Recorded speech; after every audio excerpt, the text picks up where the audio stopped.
Those in favor will please say aye. Those against will please say no. I think the ayes have it, the ayes have it, the ayes have it. The motion is adopted.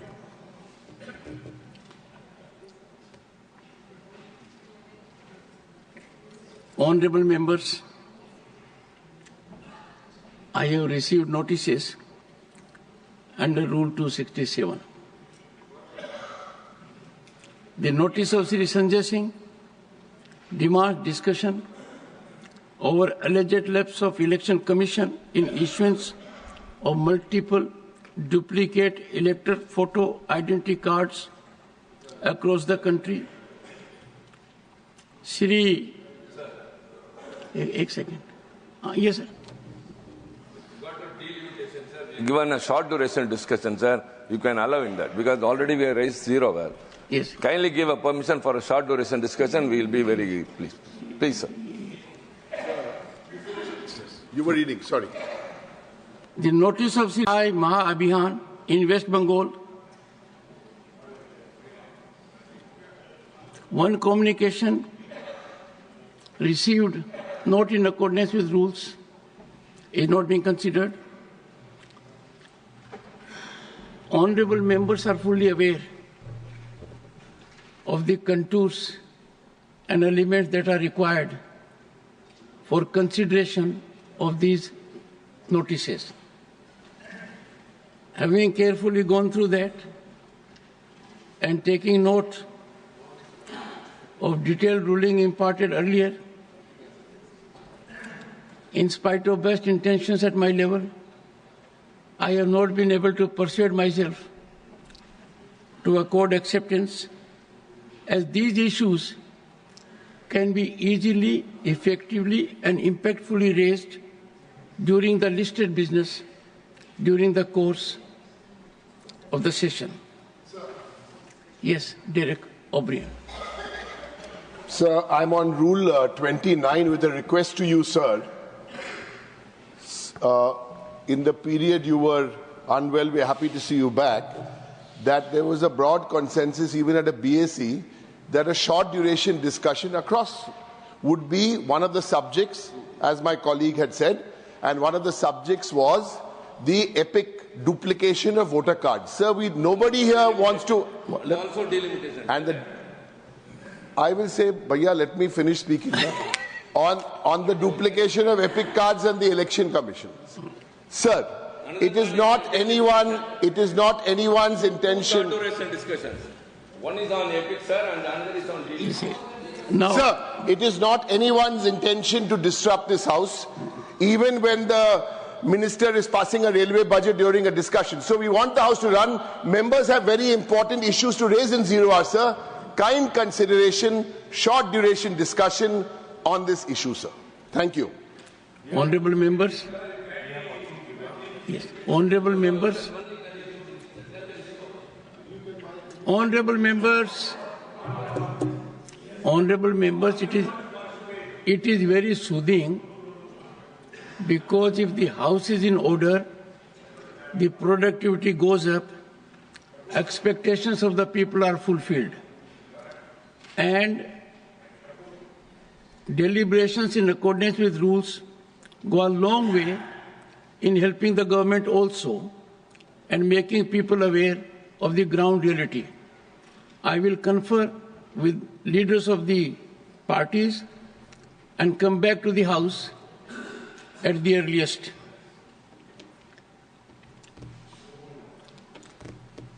Matters raised with permission, popularly known as 0 hour.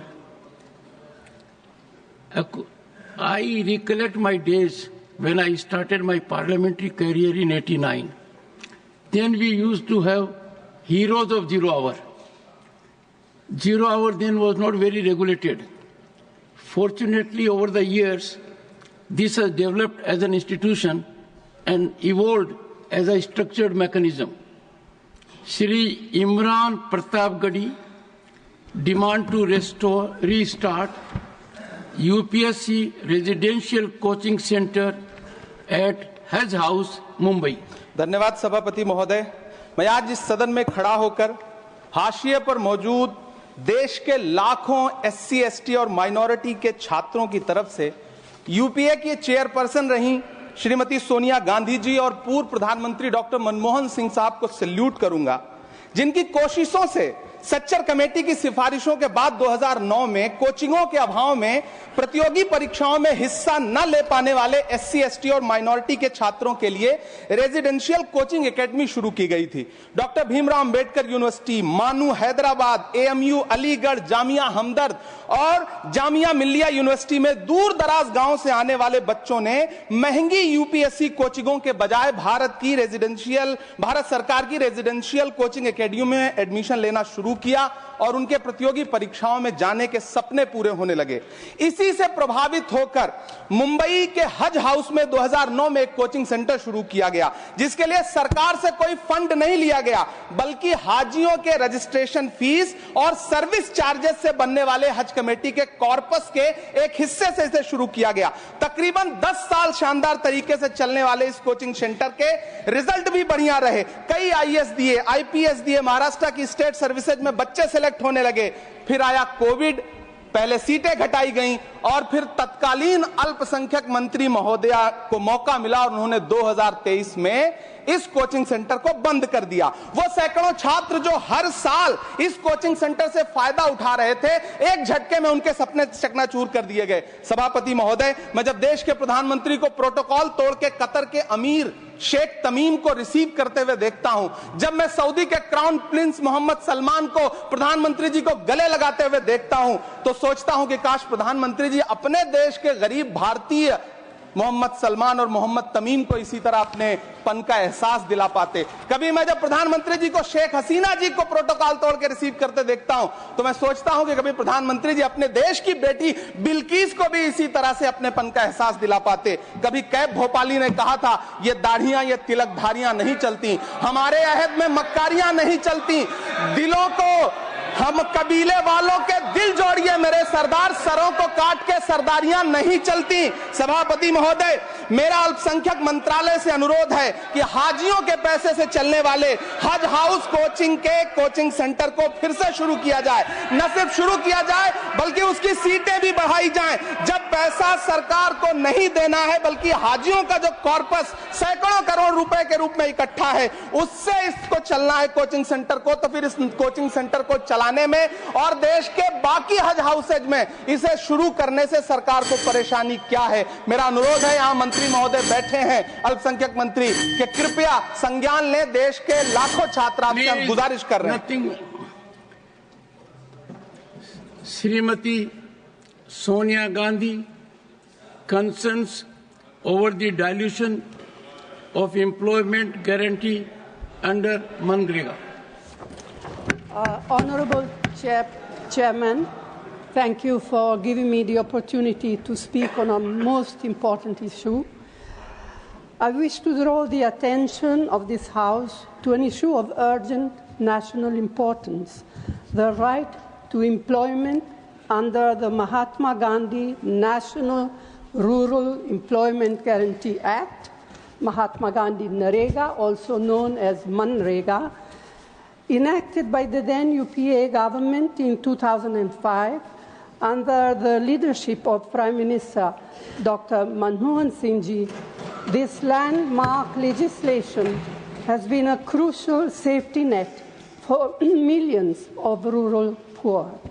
However, it is deeply concerning that the present BJP government has systematically undermined the scheme. The budget allocation remains stagnant at rupees 86,000 crores, a 10-year low as a percentage of GDP. When adjusted for inflation, the effective budget has declined by rupees 4,000 crores. Moreover, estimates suggest that nearly 20% of the allocated funds will be used to clear pending dues from previous years.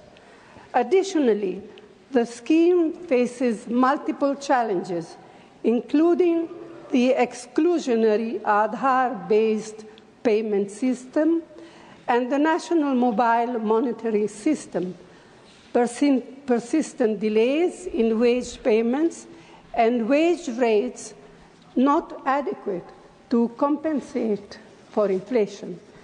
In light of these pressing concerns, the Congress Party demands the following. 1. Adequate financial provisions to sustain and expand the scheme. 2. An increase in the minimum wage of rupees 400 per day. 3. Timely disbursement of wages. 4. The removal of mandatory ABPS and NMMS requirements. 5. An increase in the number of guaranteed work days from 100 to 150 per year. These measures, sir, are essential to ensure that Mahatma Gandhi MNREGA provides dignified employment and financial security. Thank you. Shri Manoj Kumar Jha, need for enhancement of honorarium for Asha workers. शुक्रिया. So you want Asha for Asha workers? जी, शुक्रिया. माननीय सभापति महोदय, सबसे पहले आपको सकुशल सदन वापसी की बहुत बहुत शुभकामनाएं. सभापति महोदय, महत्वपूर्ण है कि नेता सदन और स्वास्थ्य मंत्री भी हमारे समक्ष हैं. तो ये जो एक्रेडिटेड सोशल हेल्थ एक्टिविस्ट, जिनको हम पॉपुलरली आशा कहते हैं, ये तकरीबन 20 वर्षों से हमारी तमाम योजनाओं का, स्कीम्स को अपने कंधों पे, जो कई दफा मजबूत कंधे नहीं होते, उन पे ढो रहे हैं. और उन कंधों पे वजन तब और बढ़ जाता है जब उनके समक्ष अनिश्चितताएं हों. माननीय सभापति महोदय, मूलतः मैं आशा कर्मियों के लिए बात रख रहा हूं, लेकिन इस देश के तमाम स्कीम वर्कर्स जो अलग अलग योजनाओं में संलग्न हैं, उनके समक्ष भी अनिश्चितता का एक ऐसा माहौल है कि जिसको सिर्फ तालियां बजा करके, उनको ग्रेटिट्यूड दे करके उसकी भरपाई कतई संभव नहीं है. माननीय सभापति महोदय, बीते 20 वर्षों में जैसा मैंने कहा कि तमाम राज्यों की सारी योजनाएं, खास करके स्वास्थ्य और पोषण के क्षेत्र में, इन्हीं वर्कर्स द्वारा चलाई जा रही हैं. एक जेंडर्ड नोशन भी है माननीय सभापति महोदय कि महिलाएं हैं मूलतः तो ये केयर गिवर हैं. इनका शोषण भी अगर हो जाए तो केयर गिवर के नाम पर इसको रख लिया जाए. 2005 से एनआरएचएम का हिस्सा थी और मुझे दुख के साथ कहना पड़ रहा है, राज्यवार परिस्थितियां बहुत विपरीत है इनके लिए. हाल में इनकी एक हड़ताल भी हुई थी. एक तरफ केरल जैसा राज्य है जहां सबसे ज्यादा ऑनरेडियम है, दूसरी तरफ मेरा अपना गृह राज्य बिहार है जहां 2000 रुपए मात्र ऑनरेडियम है. सर, ये तो पूरे देश के समक्ष एक चुनौती है. पूरे देश में कम से कम मेरी मांग होगी कि इनका जो आप एक तो ऑनरेडियम अगर वर्कर कह रहे हैं, एक्टिविस्ट कह रहे हैं, सर ये ऑनरेडियम थोड़ा डिमीनिंग लगता है. अगर इसको हम कोई बेहतर नाम दे और 21,000 रुपया कटिंग अक्रॉस स्टेट्स करें और one time retirement benefit 5 lakh रुपए का करें तो शायद, और ये स्टैंडिंग कमेटी का भी सर ये आग्रह था 2020 में कि फॉर्मलाइज किया जाए इनके काम को. और मैं अंत में आपके माध्यम से सभापति जी, माननीय स्वास्थ्य मंत्री जी से आग्रह करूंगा, अगर आपने सकारात्मक पहलकदमी ली, इसकी गूंज दूर तक जाएगी, हम बेहतर प्रदर्शन कर पाएंगे. और इसी के साथ मैं जोर से कहना चाहता हूं, जय Hind sir.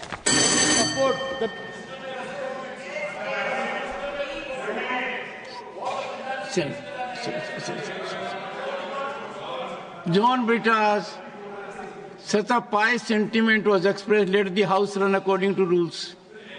No. He knows how to handle his affairs. We can compliment the leader of the house for exemplifying decorous conduct all throughout. Shri Saket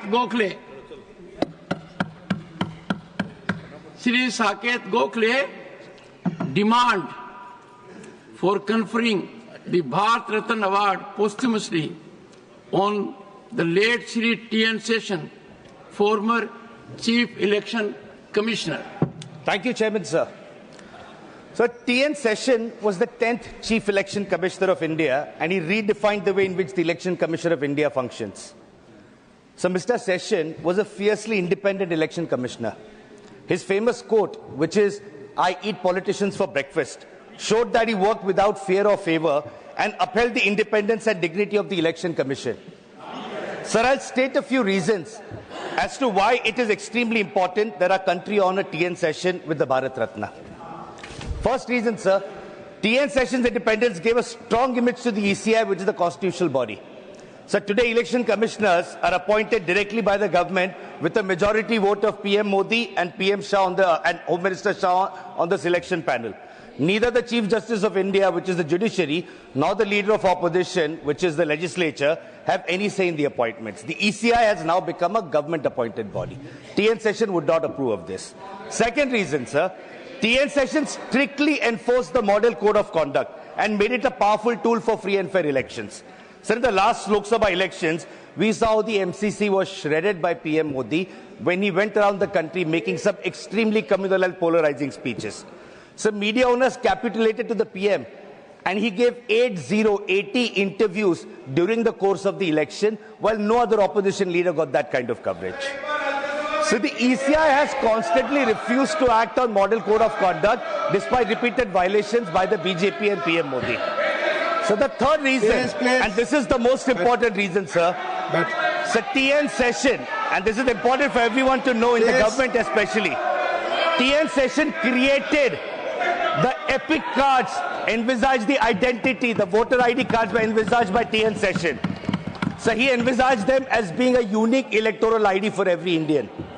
So today our electoral system is in dire straits, where the ECI itself has accepted and admitted that multiple duplicate epic cards exist within the system. The unique voter ID envisaged by T.N. Seshan is no longer unique, sir.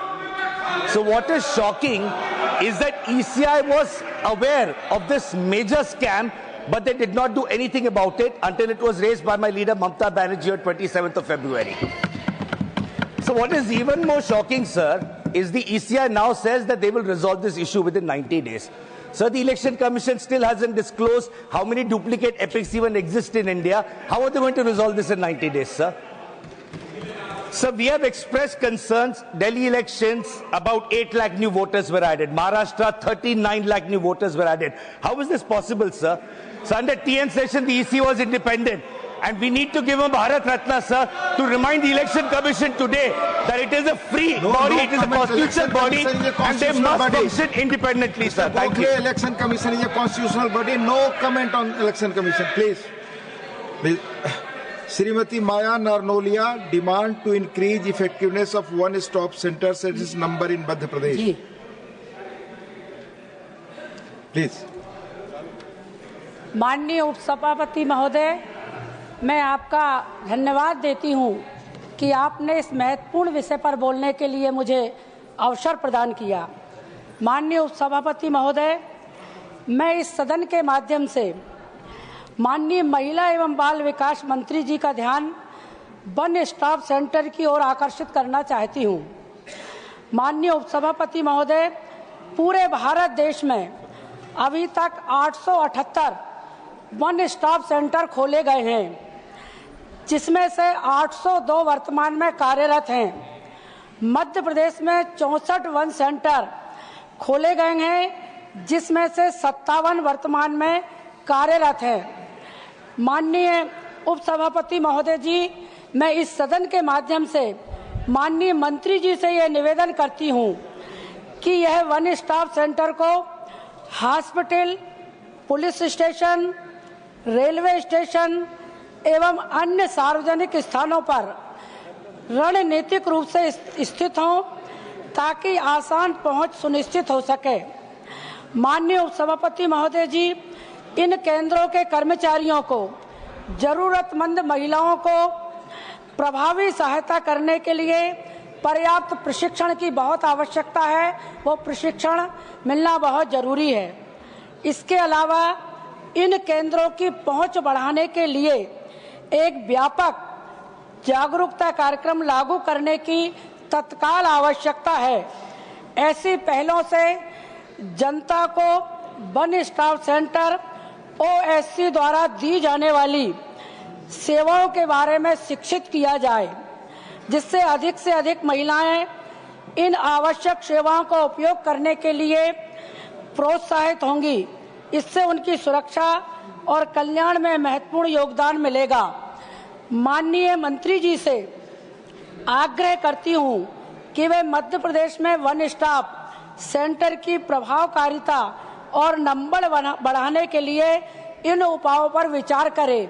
हालांकि हमारी Bharatiya Janata party की सरकार और मध्य प्रदेश सरकार भी सरकार के माध्यम से और महिला बाल विकास मंत्रालय के माध्यम से बहुत अच्छा कार्य कर रही है, लेकिन इसको और बेहतर और प्रभावी बनाने के लिए निश्चित रूप से प्रशिक्षण और महिलाओं को प्रशिक्षित किए जाने की भी बहुत आवश्यकता है। धन्यवाद। धन्यवाद। माननीय Shri Pramod Tiwari ji, concern over crashing of Indian stock market and its impact on investors. धन्यवाद उपसभापति जी। दलाल स्ट्रीट रक्त रंजित हो गया है, चारों तरफ तबाही मची हुई है। 30 साल की रिकॉर्ड गिरावट शेयर मार्केट में दर्ज की गई है। पिछले 5 महीने में 95 लाख करोड़ स्वाहा हो गए हैं। विदेशी निवेशकों को भारतीय बाजार अब आकर्षक नहीं लग रहा है, इसलिए 6 महीने में 1.67 लाख करोड़ बाजार से निकाले गए हैं। इन विदेशी निवेशकों को अमेरिका और चीन का बाजार ज्यादा आकर्षक नजर आ रहा है। तभी तो पिछले 6 महीने में चीन के बाजार में 17% की उछाल दर्ज की गई, जबकि इस अवधि में भारतीय बाजार में 12% की गिरावट दर्ज की गई। इस तबाही के बीच सरकार मौन साधे हुए है। भारतीय शेयर बाजार विश्व में सबसे खराब प्रदर्शन करने वाले बाजारों में शामिल हो गया है। बड़े बड़े शेयर धड़ाधड़ गिर रहे हैं। सबसे ज्यादा नुकसान बाजार की इस गिरावट पर छोटे निवेशकों पर आ रहा है। वैश्विक बाजारों की कमजोरी, विदेशी निवेशकों की बिकवाली और अमेरिका के नए टैरिफ से जुड़े चिंताओं के चलते बाजार में ये गिरावट देखी जा रही है। लेकिन इस गिरावट में घरेलू कारण भी शामिल है। देश में आर्थिक मंदी की चिंता, उम्मीद से कम कमाई, रुपए की लगातार कमजोरी, कम उपभोग के कारण हम कारपोरेट कमाई भी शामिल है। भारत की GDP में गिरावट आई है।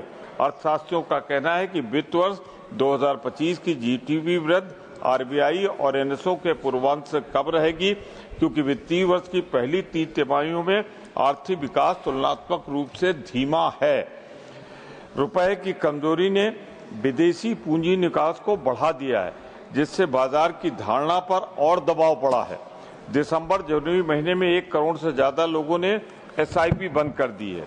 भारतीय शेयर बाजार अक्सर देश की आर्थिक सेहत का पैमाना माना जा रहा है। सरकार से शेयर बाजारों में गिरावट को रोकने के लिए दखल देने की मांग बढ़ गई है। मैं इस सदन के माध्यम से सरकार से आग्रह करता हूं, निवेशकों को राहत पहुंचाने के लिए कोई ठोस कदम उठाए। इस सरकार की आर्थिक नीति तबाही और बर्बादी की ओर इस देश को ले जा रही है। सरकार को सुधार करने की जरूरत है। जो कुछ लोग विश्वगुरु बन रहे हैं, विश्वगुरु कम से कम आर्थिक नीति को छोड़ दो। इसलिए छोड़ दो कि उसमें आपने देश को तबाह और बर्बाद किया है। मैं इन शब्दों के साथ सरकार के दखल की मांग करता हूं। धन्यवाद। Doctor Sasmit Patra ji, demand for special category status for Odisha. Honorable Deputy Chairman, sir, I rise to demand special category status for the state of Odisha. Today, I do not rise merely as a representative of the state of Odisha.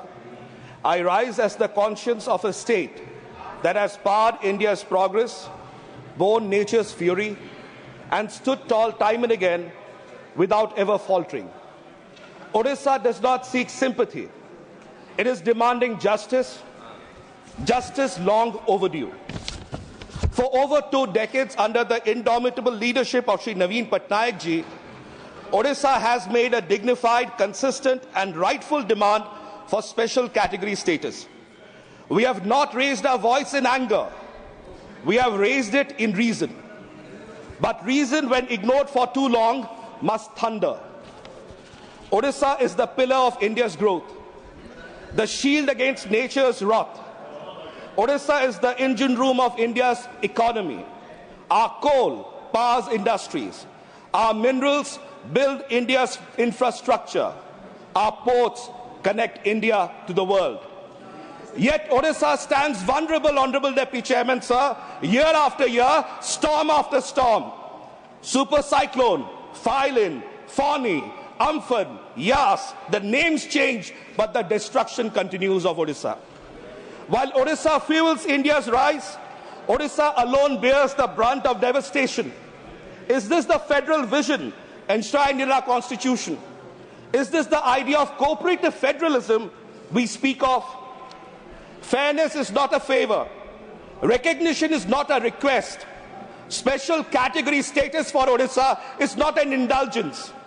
It is a rightful recognition of Odisha's dual responsibility as the economic backbone of India and as the perennial front line against natural disasters. Odisha's fiscal health is strained because of factors beyond its control. Rebuilding infrastructure, rehabilitating millions, securing lives, all of while contributing billions to the national exchequer. No other state is asked to sacrifice as much, contribute as much, and yet to receive so little national assistance. This House must ask itself, should Odisha forever remain the silent sentinel, expected to give but not to get? Honorable Chairman, sir, this is a national test of fairness. This is no longer a routine demand. This is a test of our nation's commitment to justice, equity, and federal responsibility. Odisha has shown resilience. Odisha has shown contribution. And I firmly demand that this must be given to Odisha a special category status. Bande Utkal Janani Jai. Thank you. Thank you. Manni Sakti Singh Gohil ji, concern over the incidents of the fire occurred in the textile market of Surat, Gujarat. Please. No, I've asked you. Give me the floor. माननीय उपसभापति महोदय, permission to you, please. मैं एक बड़े गंभीर हादसे के बारे में आपका जरिए ध्यान आकर्षित करना चाहता हूं, इस गृह का और सरकार का। उपसभापति महोदय, गुजरात के सूरत में शिव शक्ति टेक्सटाइल मार्केट है, उसमें बुरी तरह से आग लगी। छोटे छोटे व्यापारी, आजकल टेक्सटाइल में वैसे भी रिसेशन होने के, मंदी का माहौल होने की वजह से स्टॉक सबके पास था। आग लगी, 900 शॉप्स, 900 दुकानें जल के खाक हो गई। और सबसे दुख भरी बात तो यह है कि वहां पे कोई मुआवजा, क्योंकि छोटे छोटे व्यापारी हैं, उनके पास इंश्योरेंस नहीं है। नेशनल डिजास्टर रिलीफ फंड से उनको सहायता वहां पहुंचनी चाहिए। एक हकीकत यह भी है कि किस तरह से लापरवाही वहां की गई। 1:30 बजे दोपहर को आग लगती है, फायर ब्रिगेड आती है, ऑफिसर्स आते हैं पुलिस के, आग कंट्रोल में हो गई है करके शाम को चले जाते हैं, धुआं निकल रहा है, लोग कहते हैं सर देखिए अभी भी, चले गए। रात को 1 बजे फिर से आग निकली और बहुत बड़े पैमाने पे, अगर वो लापरवाही नहीं होती तो जो 1:30 बजे दोपहर आए थे और ठीक करके जाते, इतना बड़ा नुकसान नहीं होता। इससे पहले 2020 में भी इसी तरह से एक टेक्सटाइल मार्केट में बुरी तरह से हादसा हुआ था। वहां से सरकार को सीख लेना चाहिए कि दोबारा ऐसे हादसे न हो। मेरा उपसभापति महोदय, आपके जरिए सरकार को अनुरोध है कि दोबारा ऐसे गुजरात में हादसे ना हो, इसके प्रिकॉशंस लिए जाए।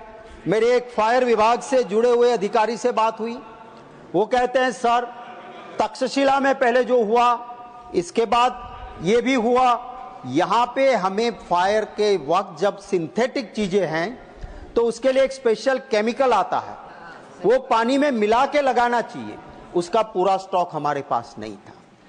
तो ये जरूरी है कि सूरत जैसा शहर, हमारा आर्थिक राजधानी जैसा शहर, देश के फॉरेन एक्सचेंज कमाने में भी जो काम देता है, टैक्स इतना देता है, तो उस सूरत शहर के लिए ज्यादा चिंता होनी चाहिए। मैंने पर्सनली तो फोन पे नहीं, क्योंकि मिलना भी मुश्किल, पर सोशल मीडिया में मोदी जी को टैग करके कहा था कि आप सूरत जा रहे हो, उस मार्केट में जरूर विजिट कीजिए ताकि आपको पता चले कि किस तरह से गुजरात के हालात है।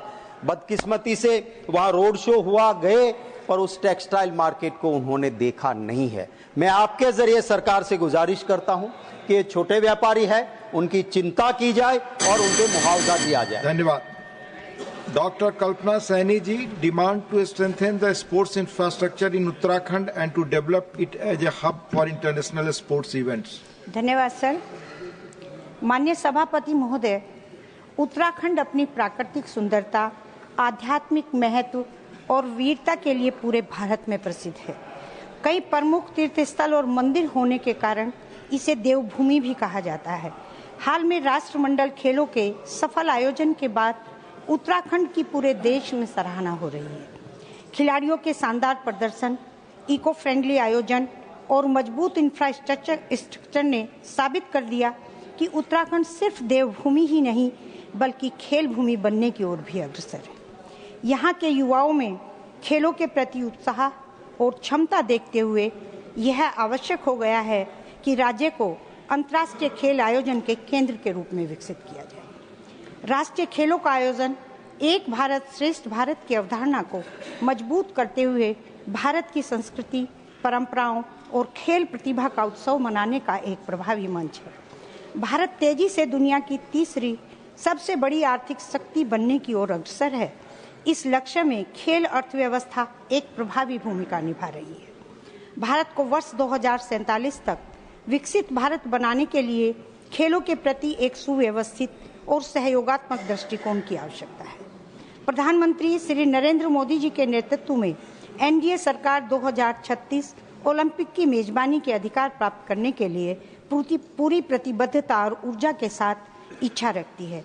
यह ऐतिहासिक पहल न केवल भारतीय खेल जगत को वैश्विक मंच पर नई ऊंचाइयों तक लेके जाएगी, बल्कि इसके बुनियादी ढांचे, पर्यटन, रोजगार और आर्थिक प्रगति के लिए असीम संभावनाएं भी उत्पन्न होंगी। साथ ही यह आयोजन देश के लाखों युवाओं के लिए प्रेरणा का स्रोत भी बनेगा। उत्तराखंड की भौगोलिक स्थिति और जलवायु इसे पर्वतीय खेलों, एथलेटिक्स, फुटबॉल, क्रिकेट और एडवेंचर स्पोर्ट्स के लिए विशेष रूप से अनुकूल बनाती है। यदि यहाँ अंतर्राष्ट्रीय खेलों की प्रतियोगिताओं का आयोजन किया जाता है तो इससे न केवल राज्य की ख्याति बढ़ेगी बल्कि पर्यटन, रोजगार और आर्थिक विकास को भी बल मिलेगा। उत्तराखंड को वैश्विक खेल मानचित्र में स्थापित करने के लिए अंतर्राष्ट्रीय मानकों के अनुरूप विकसित करने की आवश्यकता है। इसके तहत विश्व स्तरीय स्टेडियम, अत्याधुनिक ट्रेनिंग सेंटर और मल्टी स्पोर्ट्स कॉम्प्लेक्स की स्थापना को प्राथमिकता दी जानी चाहिए। विशेष रूप से ऋषिकेश, नैनीताल, देहरादून, औली और मसूरी जैसे पर्यटन स्थलों को एडवेंचर स्पोर्ट्स हब के रूप में विकसित किया जाए। उत्तराखंड पहले से ही ट्रैकिंग, राफ्टिंग और पर्वतारोहण जैसे साहसिक खेलों के लिए प्रसिद्ध है, लेकिन उन्हें अंतर्राष्ट्रीय स्तर पर संगठित और संरक्षित करने की आवश्यकता है। इसके लिए विश्व स्तरीय खेल प्रतियोगिताओं का आयोजन कर राज्य को अंतर्राष्ट्रीय खेल आयोजनों की धन्यवाद कल्पना जी। माननीय Shrimati Ranjeet Ranjan, concern over poor implementation of the regional connectivity scheme Udan. धन्यवाद सभापति जी। मैं आपके माध्यम से महत्वपूर्ण मुद्दा उठाना चाहती हूं कि जो उड़ान योजना 2016 में आपकी सरकार ने शुरू की थी, आम नागरिक को कहा गया था कि उड़ान योजना यानी उड़े देश का आम नागरिक। लेकिन अभी हो क्या रहा है, अंधाधुंध जिस तरह से किराए बढ़ रहे हैं, जो विमान मालिक है उनकी अपनी मनमानी चल रही है, मोनोपोली चल रही है, कोई भी जवाबदेही नहीं है और किसी भी तरह बहुत सारे लोगों को बहुत तरीके की हरासमेंट हो रही है, कोई सुनने वाला नहीं है। सरकार ने घोषणा में ये कहा था कि हम बाटे की चप्पल पहनने वालों को सफर कराएंगे विमान का। बाटे की चप्पल सस्ती है, मैं सरकार को याद दिलाना चाहूंगी, क्योंकि प्लेन में जो चाय मिलती है, जो 20 रुपए की चाय है, वो 200 रुपए की है। जब हमारी सरकार थी, मैं निश्चित कहूंगी कि कम से कम हवाई जहाज का किराया 2200 रुपए में भी गए हैं, हम लोग 3300 रुपए में भी गए हैं। और अभी जो किराया है, जो बिजनेस क्लास का किराया 2022 का एक डेटा देना चाहती हूं मैं, बिहार का 2022 से 3 गुना किराया बढ़ गया है। दिल्ली पटना का किराया जो है वो लगभग 15,000 हो गया है, 3 गुना बढ़ गया है। अक्टूबर 22 में एयर इंडिया की पुणे दिल्ली की जो उड़ान है 27,000 रुपए इकोनॉमी क्लास हो गया, बिजनेस क्लास का जो किराया था वो 24,000 था। इस तरह से बहुत सारी ऐसी घटनाएं हैं। अभी रिसेंटली एक शुगर का पेशेंट था, उसने प्री बुकिंग अपना मील बुक कराया, उसको बहुत डिले हुआ, उसको बहुत ज्यादा हाइपरटेंशन हो गई, वो सीरियस हो गया। बहुत सारी ऐसी घटनाएं आई हैं। खराब फूड, खराब क्वालिटी का खाना परोसा जाता है, सीटों की क्वालिटी, कई बार टूटी सीटों पे लोगों को बैठना पड़ता है, कई बार घंटे घंटे रनवे पे प्लेन को खड़ा रखा जाता है, कई बार एसी बंद हो जाते हैं और पैसेंजर वहां पे पसीने पसीने हो रहे होते हैं, कई बार कई पैसेंजर को विमान से निकालना पड़ता है क्योंकि उनकी तबीयत खराब हो गई होती है। तो क्या कोई जवाबदेही तय होगी? आप किराया कम करने की बात कर रहे हैं, आप कुंभ का आपको एग्जाम्पल दूंगी, आपने 50% का डिस्काउंट भी दिया, उसके बाद 30 से 1 लाख रुपए वसूले जा रहे थे। ये किसकी उड़ान है? क्या ये विमान मालिकों की उड़ान है या ये आम नागरिकों की उड़ान है? तो मैं सरकार से ये पूछना चाहती हूँ कि जो विमान मालिक है उनकी कोई जवाबदेही तय होगी कि नहीं। साथ ही मैं एक और चीज जोड़ना चाह रही हूँ कि हमारे प्लेयर जाते हैं, एक्सेप्ट क्रिकेट, बहुत सारे बच्चे जाते हैं जो नेशनल खेल रहे होते हैं, स्टेट से जा रहे होते हैं, किराया ऑनलाइन दिखता है 4,000, जब आप बुकिंग कराने जाइए तो सीधा 4,000 बढ़ जाता है। तो क्या आप उन बच्चों को, अब सरकार विमान मालिकों को सब्सिडी दे रही है? धन्यवाद। माननीय Shri Dhairyashil Mohan Patil, demand to lift ban on POP idols imposed by the central pollution control board. आदरणीय सभापति महोदय, महाराष्ट्र में गणेशोत्सव बड़े भक्तिभाव से मनाया जाता है। इस राज्य में गणेश जी की लाखों मूर्तियां बनती है। ये न केवल पूजन के लिए उपयोग में आती है बल्कि इससे बहुत बड़ा रोजगार भी अध्यक्ष महोदय मिलता है। 20,000 कारखाने मूर्ति बनाने वाले के महाराष्ट्र में है, जिससे 2-3 लाख कलाकार, मूर्तिकार यहाँ पर अध्यक्ष महोदय काम करते हैं। अब केंद्रीय प्रदूषण नियंत्रण मंडल ने प्लास्टर ऑफ पेरिस के मूर्ति पर प्रतिबंध लगाया है। इस निर्णय से कई हजारों लाखों मेहनतकश मूर्तिकारों का रोजगार अध्यक्ष महोदय संकट में आया है। अध्यक्ष महोदय, गणेश जी की मूर्ति मुख्य स्वरूप से प्लास्टर ऑफ पेरिस ही बनती है। वही ये प्लास्टर ऑफ पेरिस है जो हम यहाँ पे भिंत पर, ये यहाँ पर प्लास्टर के लिए लगाते हैं। अध्यक्ष महोदय, पीओपी से बनी हुई मूर्तियां अत्यंत सुगठित, सुंदर, सुबक, मजबूत और यातायात करने के लिए बहुत ही हल्की होती है। अध्यक्ष महोदय, एनपीसीबी बोर्ड ने यह तर्क दिया है कि पीओपीसी मूर्ति से प्रदूषण होता है, लेकिन कई संशोधक ये वैज्ञानिक ये दावा करते हैं कि प्रदूषण यहाँ पर बिल्कुल होता नहीं है। अध्यक्ष महोदय, पीओपी एक खनिज है कि जो खनिज प्राकृतिक रूप में पाया जाता है, जिसे जिप्सम बोलते हैं। कृषि क्षेत्र में भू सुधारक के रूप में भी अध्यक्ष महोदय इसका उपयोग होता है। अध्यक्ष महोदय, अगर प्लास्टर ऑफ पेरिस से कुछ हद तक प्रदूषण होता भी है तो प्रदूषण का नियंत्रण करना चाहिए, प्रतिबंध नहीं होना चाहिए। पर्यावरण और रोजगार निर्मित का अध्यक्ष महोदय बैलेंस बनाना अध्यक्ष महोदय यहाँ पर बहुत जरूरी है। जब हम प्रगति की ओर बढ़ते हैं अध्यक्ष महोदय तो कठिनाइयां तो आती है, लेकिन उस पे आधुनिकीकरण से के उपायों से उसका उपचार करना चाहिए। अध्यक्ष महोदय, 30-40 साल पहले गाड़ियां चलती थी 40-50 किलोमीटर के हिसाब से चलती थी। अध्यक्ष महोदय, उस वक्त भी एक्सीडेंट होते थे, लेकिन गाड़ी पे प्रतिबंध नहीं लगाया, टेक्नोलॉजी में सुधार लाया, रास्ते अच्छे किए, ड्राइवरों को प्रशिक्षण दिया और टेक्नोलॉजी के सहारे यहाँ पर गाड़ी का प्रतिबंध न लगाते हुए सुधार करने की अध्यक्ष महोदय कोशिश की गई। अध्यक्ष महोदय, मूर्तिकारों पे प्रतिबंध लगा के उनका रोजगार नहीं नष्ट करना चाहिए, लेकिन मैं ये बोलूंगा कि मूर्तिकारों के विसर्जन प्रक्रिया में हम सुधार ला सकते हैं। प्रक्रिया में सुधार ला सकते हैं। पीओपी का बायोलॉजिकली डिसइंटीग्रेशन कैसा हो ये देख सकते हैं। उपाय यहाँ पर अनेक किए जा सकते हैं कि जिससे थोड़ा बहुत होने वाला प्रदूषण यहाँ पर कंट्रोल में लाया जा सके। अध्यक्ष महोदय, मैं यही विनती करता हूं कि जो रोजगार मूर्तिकारों ने अपने खुद के बलबूते पे किया है, मेहनतकश लोगों ने 4 या 5 लाख लोगों का रोजगार महाराष्ट्र में अध्यक्ष महोदय जो बनाया है वो यहाँ पर नष्ट नहीं होना चाहिए। मैं आपको यहाँ से यही विनती इस सदन को करता हूँ कि अलग अलग तरीके सोचे जाए जिससे प्रदूषण का नियंत्रण हो। प्रतिबंध हटाकर मूर्तिकारों ने खुद के बलबूते पे जो व्यवसाय यहाँ पे डेवलप किया है उसको ये सदन यहाँ पे संरक्षण दे। धन्यवाद। माननीय Shri Santosh Kumar P need to address the problems faced by bank employees. Thank you, Deputy Chairman, sir. Sir, the United Forum of Bank Unions, an umbrella organization consisting 9 unions, have given a call for 48 hours bank strike on 24th and 25th of this month. These organizations jointly represent more than 8 lakh employees and officers in banking sector. So it's going to affect the banking sector. And I take this opportunity to request through you, sir, the finance minister should take a very serious look into this matter and address the genuine concerns raised by these unions. So the 1969 bank nationalization was one of the landmark legislations in India's history.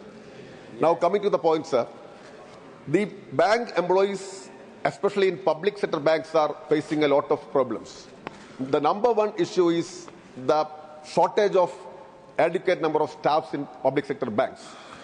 At present, it is estimated that more than 2,11,000 posts are vacant in staff cadre only. And this adversely affects the mental health of the workers also. They are overburdened by work. It leads to stress and even suicides. No need of further explanation. Sir, now in PSBs, the customer or employee ratio has reached. For 2,000 customers, it's just one employee. This needs to be enhanced. Sir, another issue is related to the over 5 working days of bank employees. It was a demand from the bank employees, and there is a consensus also. The bank authorities, the Indian Banks Association also agreed to the same. And now the demand is, this request is pending before the Union Finance Ministry, and I take this opportunity to request through you, sir. The Union Finance Minister should take a serious look into this matter. And in all other financial sectors, sir, it is just 5 hours working day.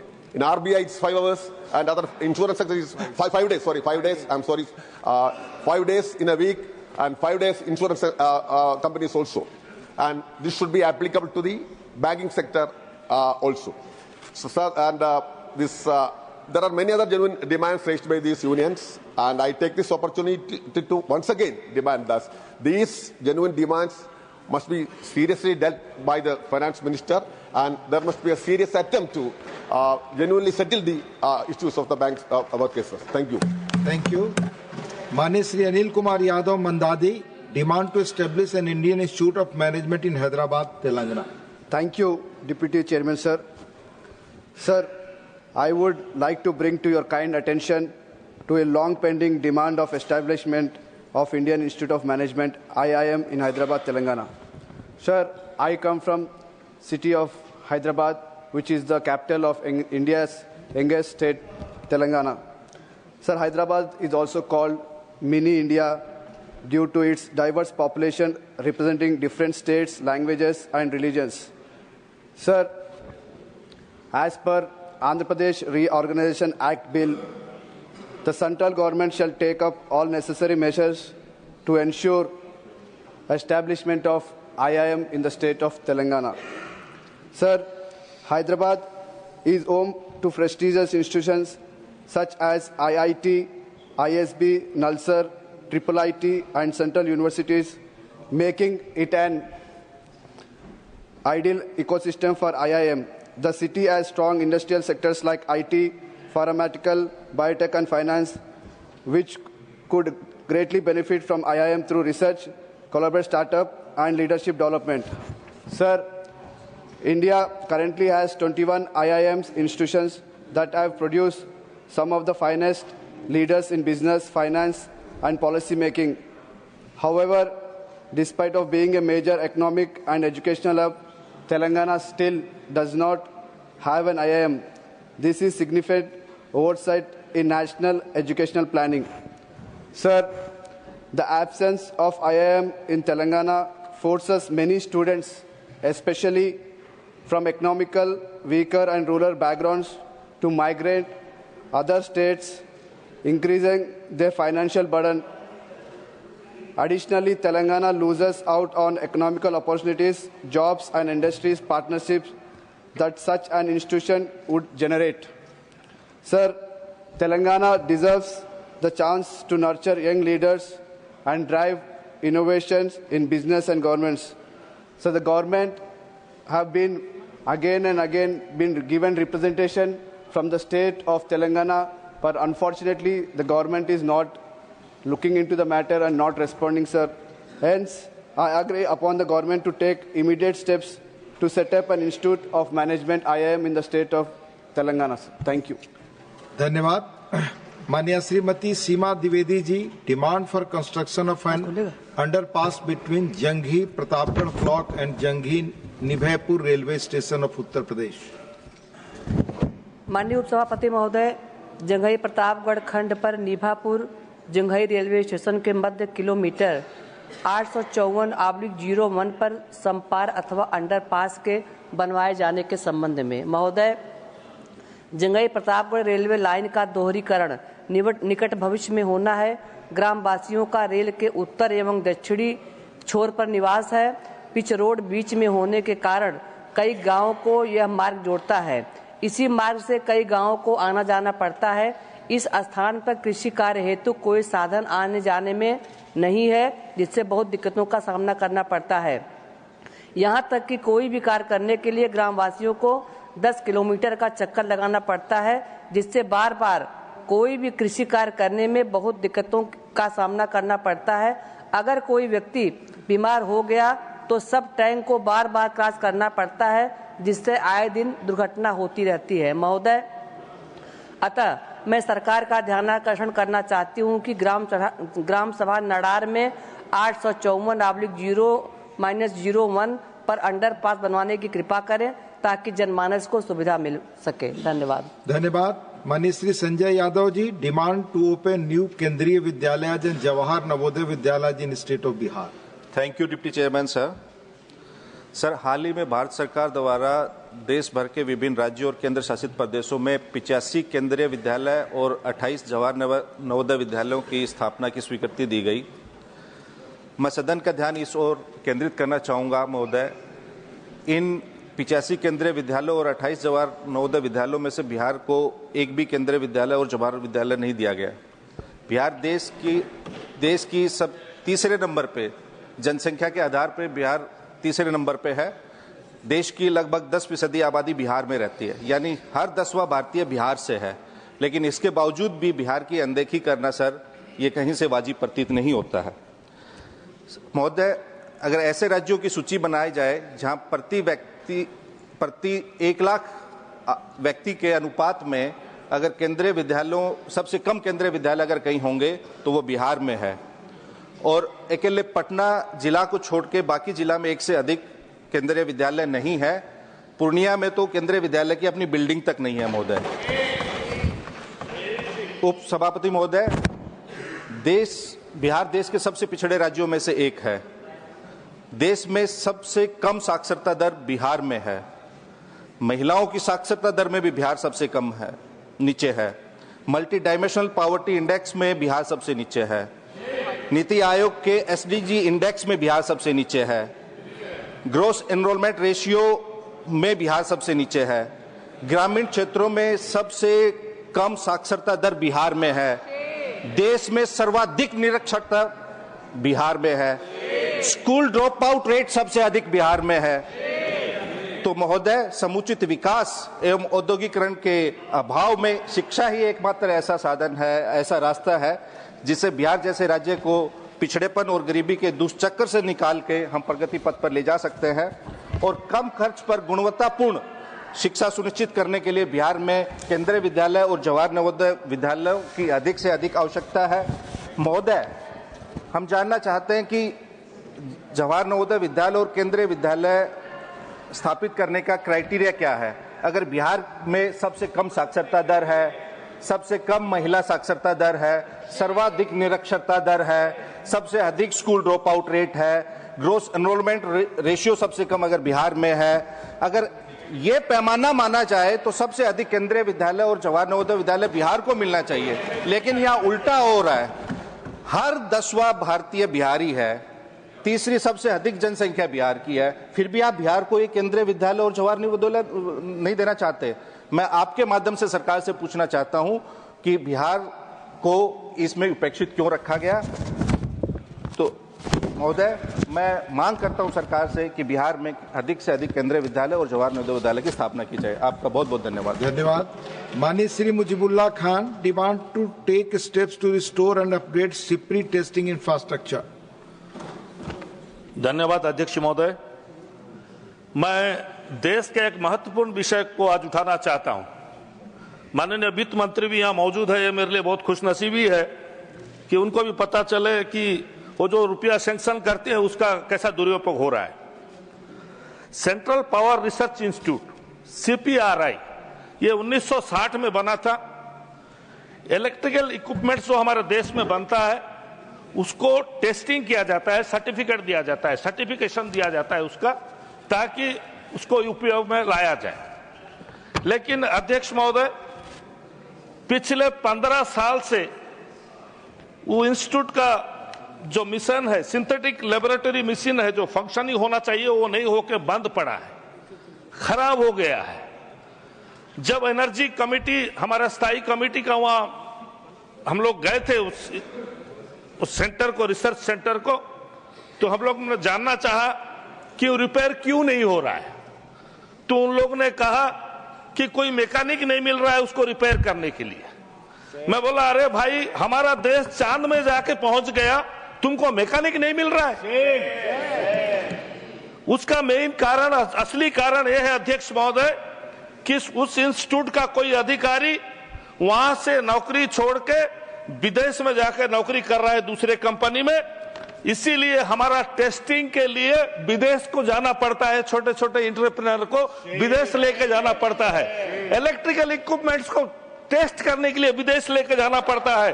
वो होता है Netherland, south Korea और Italy जाते हैं, वहां से certification लाते हैं, certificate लाते हैं, तब जाके उनका बिक्री होता है।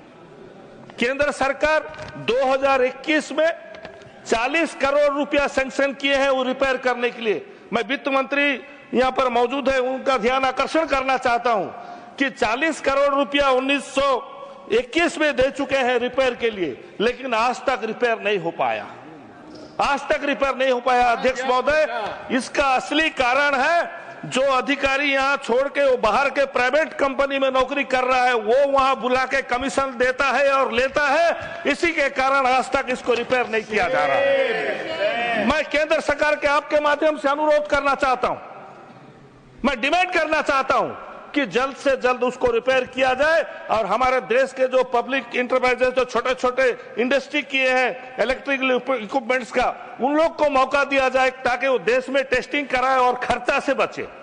टेस्ट कराने के लिए विदेश जाएंगे, इटली जाएंगे, नेदरलैंड जाएंगे, कोरिया जाएंगे, क्या है अध्यक्ष महोदय। मैं माननीय मंत्री जी यहाँ है, उनसे अनुरोध करूंगा कि 21 करोड़ रुपया, 40 करोड़ रुपया जो 2021 में आप दिए हैं, अभी तक उसको रिपेयर के लिए उन लोग यूज नहीं करके पैसा क्या करे है पता नहीं। आप उसका जानकारी लीजिए, मैं आपसे बहुत बहुत अनुरोध करता हूँ। धन्यवाद अध्यक्ष महोदय। माननीय Shri Sadanand Mahalu Seth Tanawade, concern over increasing problems of unsolicited spam, fraudulent audio and video calls via WhatsApp and other social media platforms. Thank you, Deputy Chairman, sir. I rise to bring to the attention of this August House to the rising menace of spam and fraudulent calls, phishing attempts and cyber scams that have become serious threat to the privacy, security and financial well-being of Indian citizens. In recent times, there has been a sharp increase in unsolicited spam calls, fraudulent audio and video calls via WhatsApp and other social media platforms, and deceptive messages sent through email, SMS, phishing websites.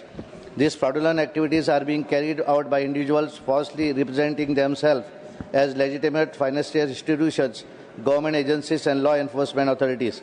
As a result, thousands of innocent citizens have lost their hard-earned money and many continue to fall victim to the digital frauds. A particularly alarming aspect of this scam is that fraudsters often possess extensive personal details of their victims before initiating this contact. This raises serious concerns about data privacy and unauthorized access and sale of personal information by data brokers and telemarketers. The citizens, especially those who are not well versed in advanced digital technology, are at higher risk of being duped. The fear and anxiety caused by such fraudulent activities have created an environment of insecurity for mobile phone internet users. A primary factor contributing to this growing menace is the unauthorized access and misuse of personal data. Spammers and fraudsters illegally obtain phone numbers and personal details through various means, including data harvesting, data mining, and purchasing cyber ready-made data from third parties or companies maintaining data banks. This blatant misuse of data raises serious concern about the privacy and security of Indian citizens. Although the government has introduced mechanisms such as Do Not Disturb registry along various laws and tries efforts to regulate telemarketing practices, unauthorized data sales, and privacy breaches remain rampant, leaving citizens vulnerable to exploitation. Honorable Vice Chairman, sir, the right to privacy and data security is a fundamental right, and it is imperative that the government takes decisive action to safeguard its citizens from data misuse and unsolicited calls. I urge urgent intervention to ensure the protection of personal data and to put an end to this growing nuisance. Thank you, sir. Thank you. Mani Sri Tejveer Singh, need to develop new spiritual tourism circuit in the state of Uttar Pradesh to tap tourism. Mani Tejveer Singh ji. Mani Sri Bhattacharya Rajiv, need to promote export of pineapple, please. Please. माननीय उपसभापति महोदय, हमको बोलने का मौका दिया है 0 our में।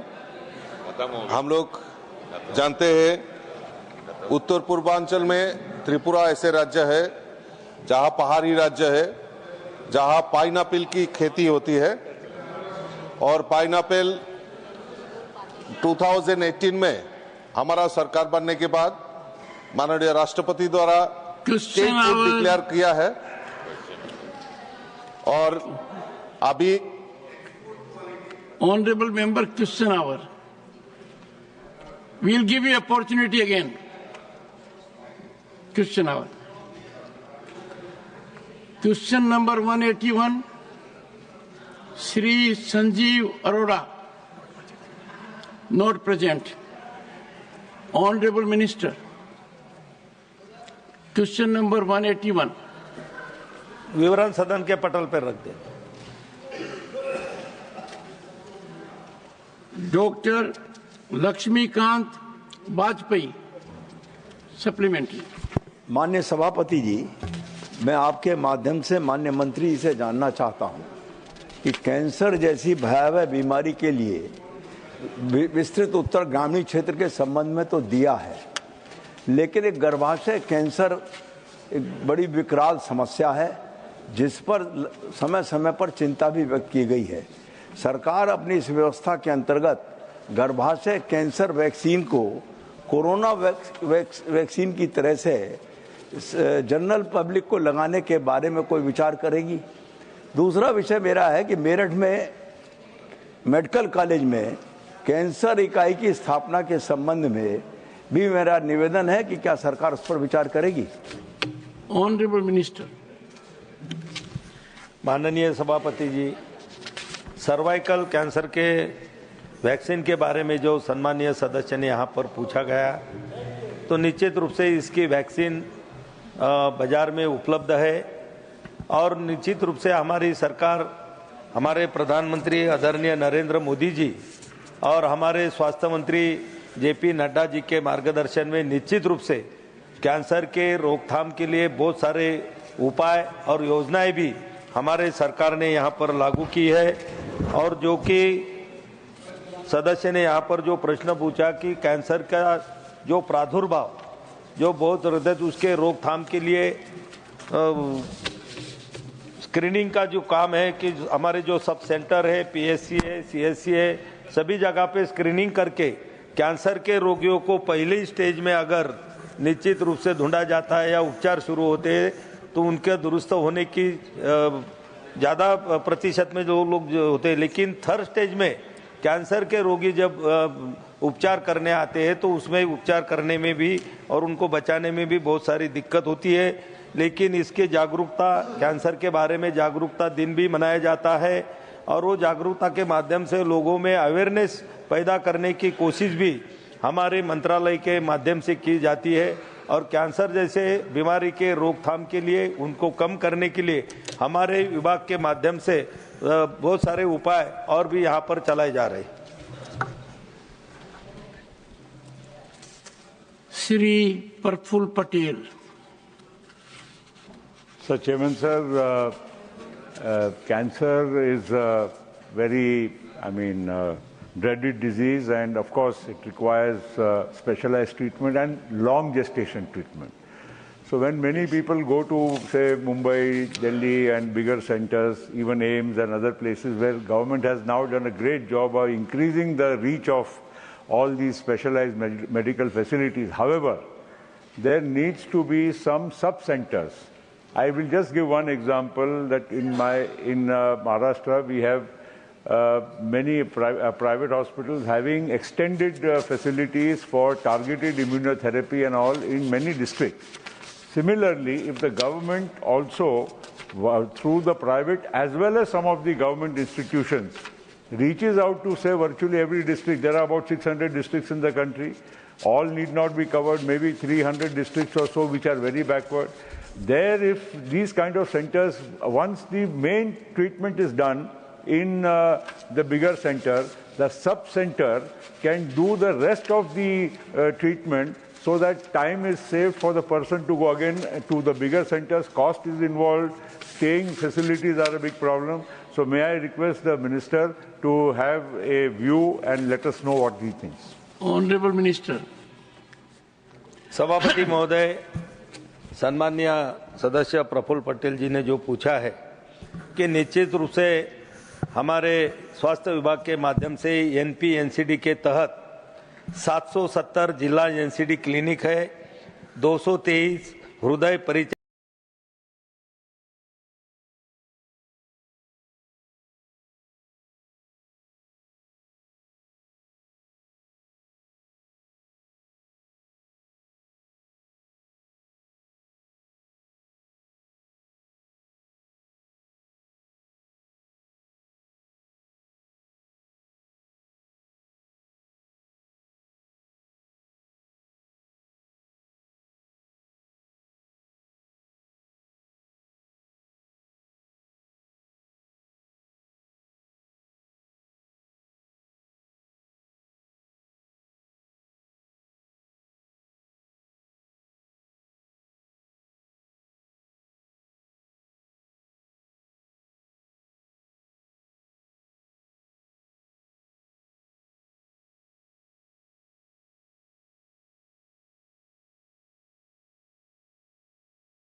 कोई नेशनल लेवल के या स्टेट लेवल के हॉस्पिटल्स में ना आना पड़े, इसके लिए प्रधानमंत्री मोदी जी ने बहुत ही अच्छी योजना को आगे बढ़ाया है और अभी हमारे 372 डिस्ट्रिक्ट डे केयर सेंटर्स हैं जो कीमोथेरेपी अक्रॉस द कंट्री दे रहे हैं. इसे day care cancer centre. And this year we have decided to open 200, and within next 3 years all districts will have cancer day care center, chemotherapy and radiotherapy also. Srimati Mosam B. Noor. Thank you, Chairman, sir. It's great to have you back. The Honorable Minister has already given an elaborate answer, but my question is if he can kindly state whether the Ministry is considering expanding telemedicine services and mobile cancer screening units to improve early detection and treatment accessibility in rural areas. If yes, please provide the details. Thank you, sir. Honorable Minister. Very good question, sir. जैसा मैंने कहा कि हम screening पर बहुत ध्यान दे रहे हैं और इसलिए हम टेलीमेडिसिन को भी बहुत तवज्जो दे रहे हैं. And we have developed hub and spoke model, and hub and spoke model में we are giving training to the CHOs, community health officers, those who can detect which looks like cancer, and those patients are through telemedicine. They are connected to the district hospitals and to the state hospitals and to the national institutes also, so that we decide whether this patient has to be brought at what level, so that we save time. And I would also like to share with the House, we would also like to share with the House that the Lancet study, Lancet की एक study आई है, जिसमें they have said that the timely cancer treatment initiation has improved in India, and 90% rise in the access of timely treatment. This has been said by Lancet about the cancer treatment. So all this has been possible because the screening is exhaustive, and the moment the person is confirmed that he has got cancer, where he has to be treated, that is also advised at that very point. Many honorable members, quite a large number, they wanted to ask supplementaries. Since there will be a discussion on the ministry, those of members who will not get opportunity otherwise to participate, I will accommodate all of them during the discussion.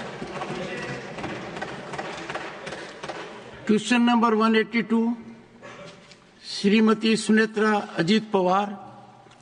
She had sought my leave. She was part of a delegation to Mexico representing the Parliament. Honorable Minister. Statement is laid on the table of the House, sir. Supplementary, Shri R.P.N. Singh. माननीय मंत्री जी से मैं जानना चाहता हूं कि storage के लिए बहुत फैसिलिटीज पूरे देश में बनाई गई हैं, परंतु फल के लिए मैं क्योंकि पूर्वांचल से आता हूं, कुशीनगर से आता हूं, हमारे यहां बहुत आम, लीची, केला की खेती होती है, परंतु जैसे हम सबको मालूम है लीची बहुत ही पेरिशेबल एक फल है, तो क्या इसके लिए सरकार फलों के लिए स्टोरेज बनाने के लिए कोई स्कीम लॉन्च कर रही है या इस पे सोच कर रही है कि फलों के लिए भी स्टोरेज के लिए सरकार की तरफ से यूटिलिटीज देश भर में बनाई जाएगी और खास तौर के ईस्टर्न पार्ट मीनिंग पूर्वांचल में बनाई जाएगी? Honourable minister. Sir, this is उधर जाकर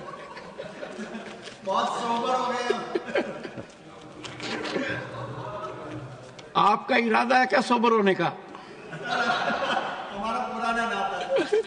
honourable minister. Sir, this is regarding the food storage, that is to food grains. Mainly, we deal with, as a food ministry, we deal with the paddy, that is, and of course, after conversion of as a rice and wheat. But as far as overall storage is concerned, fruit storage, of course, as far as my ministry is concerned, my department is concerned, we are continuously increasing the overall storage capacity since the procurement of the food grains, whether it is paddy or the wheat, it is continuously increasing.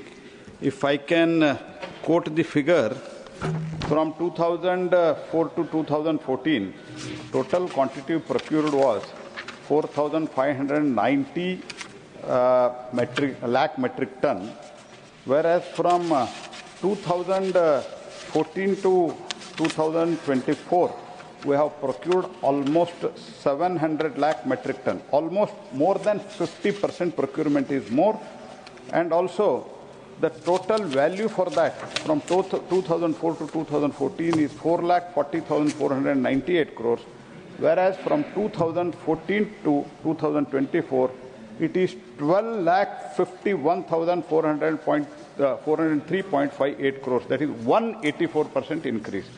Because of this procurement, more procurement, storage has to be arranged. For that, many action we are taking. I do not want to go into those details. But for the fruits, it is for the cooperation minister and other storage facility, either it is dealt by agricultural or cooperative ministry. And we only deal with the food grain. That is the situation, and our department deals only with the food grains. Shri Manoj Kumar Jha.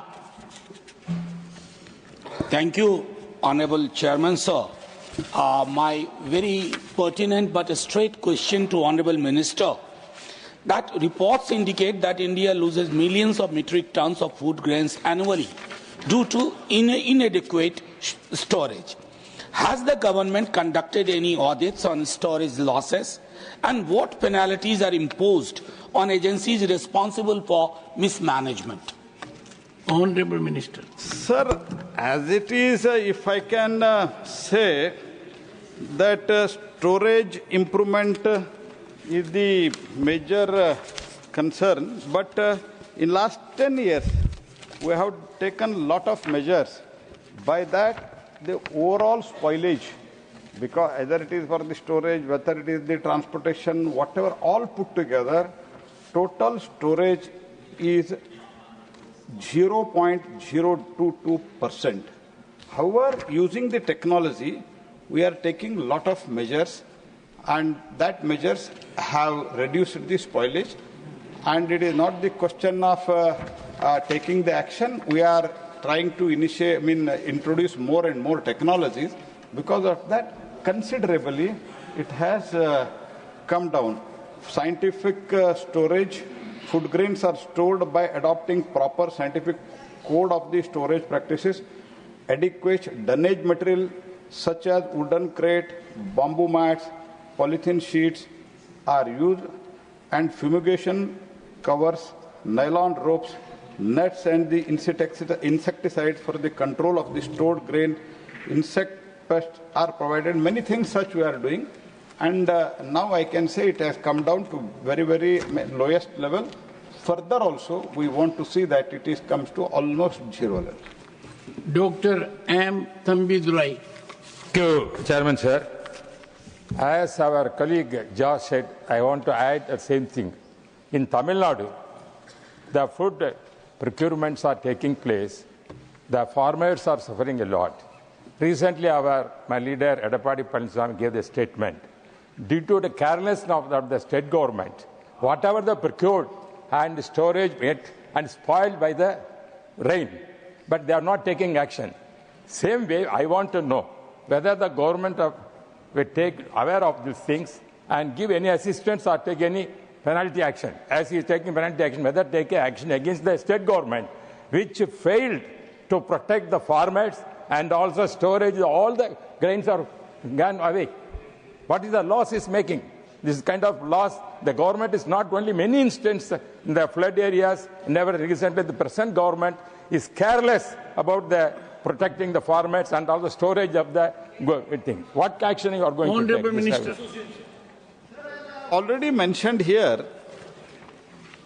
the overall spoilage is very, as far as central pool storage is concerned, I am talking because that report, whether the state government which stores for its own consumption, because some of the states, we provide 5 kgs of either rice or wheat free of cost under Pradhan Mantri Garib Kalyana Anna Yojana, free of cost for the 80 crore people in the entire country.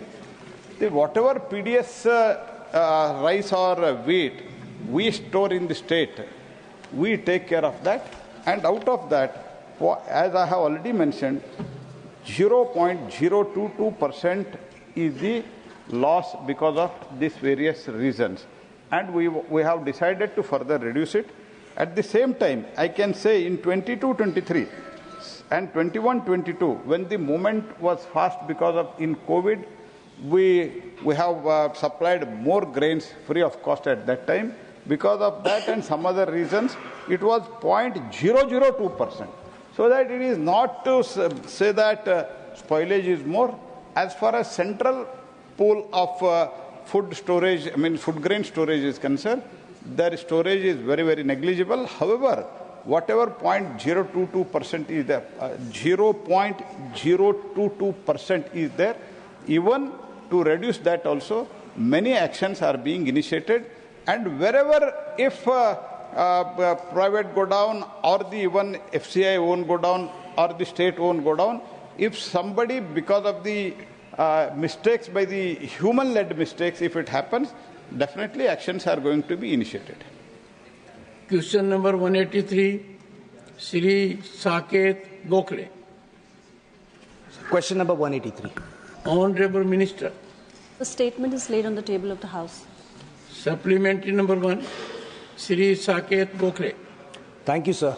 Sir, first I would like to commend the Honorable Minister for India has greatly reduced our maternal and infant mortality rates. I would definitely like to congratulate the ministry for that.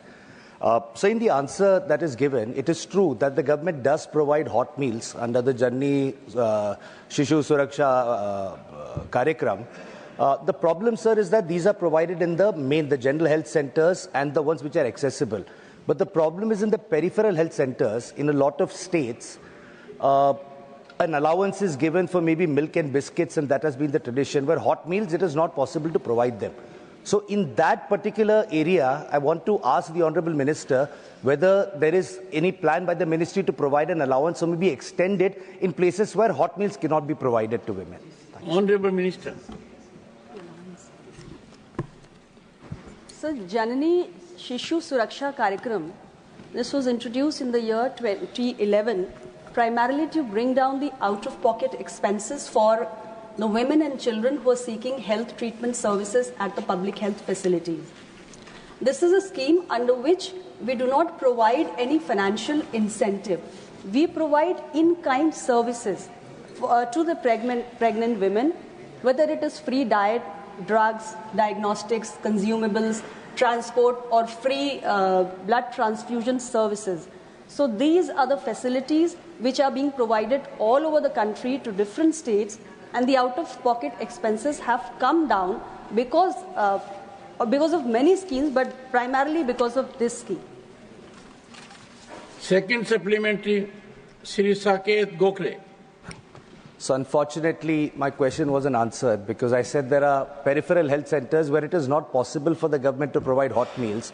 What do we do in areas like those? But nevertheless, sir, the other issue that people are facing is, again, in peripheral areas, a lot of times ambulances, there is a shortage, they cannot reach, so they have to take referral transport.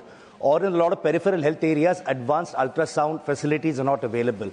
So these are areas where out-of-pocket expenses do happen. I mean, the government doesn't reimburse, but women do end up going through.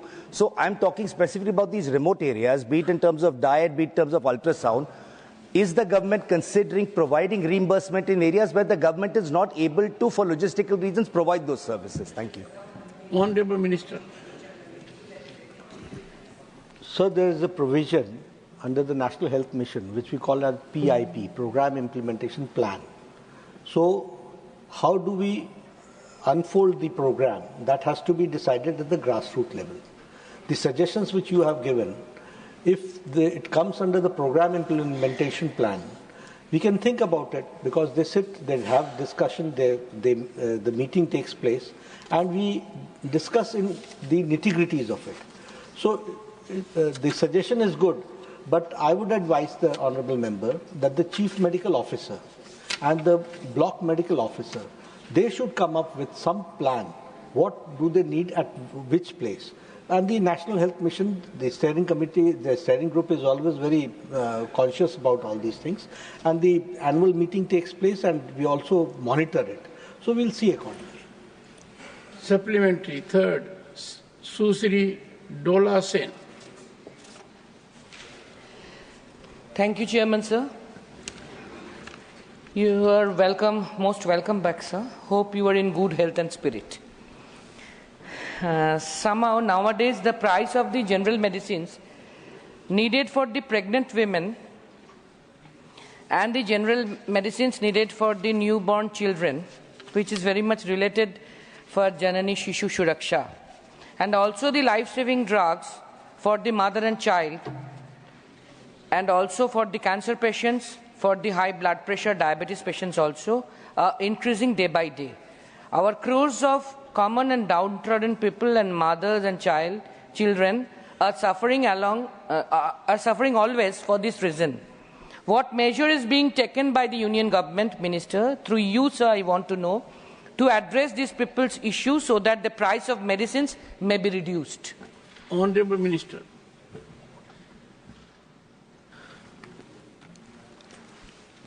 I would like to enlighten the House through the member, the question which she has asked, that as the Honourable Member Saket Gokhale also said, that the MMR, IMR and the under 5 mortality has been on decline. And the decline has been more than double of the global decline. This has been possible only because of the interventions which we have done. And I would like to enlighten the House because through you, the people should also come to know that we have a very exhaustive mother and child treatment program, and the reproductive health care has been taken care. As far as the mother and the child health care is concerned, we should know that the moment any woman conceives, from that very moment, there are 4 compulsory antenatal checkups which are being done. And there are 3 additional checkups for high-risk patients.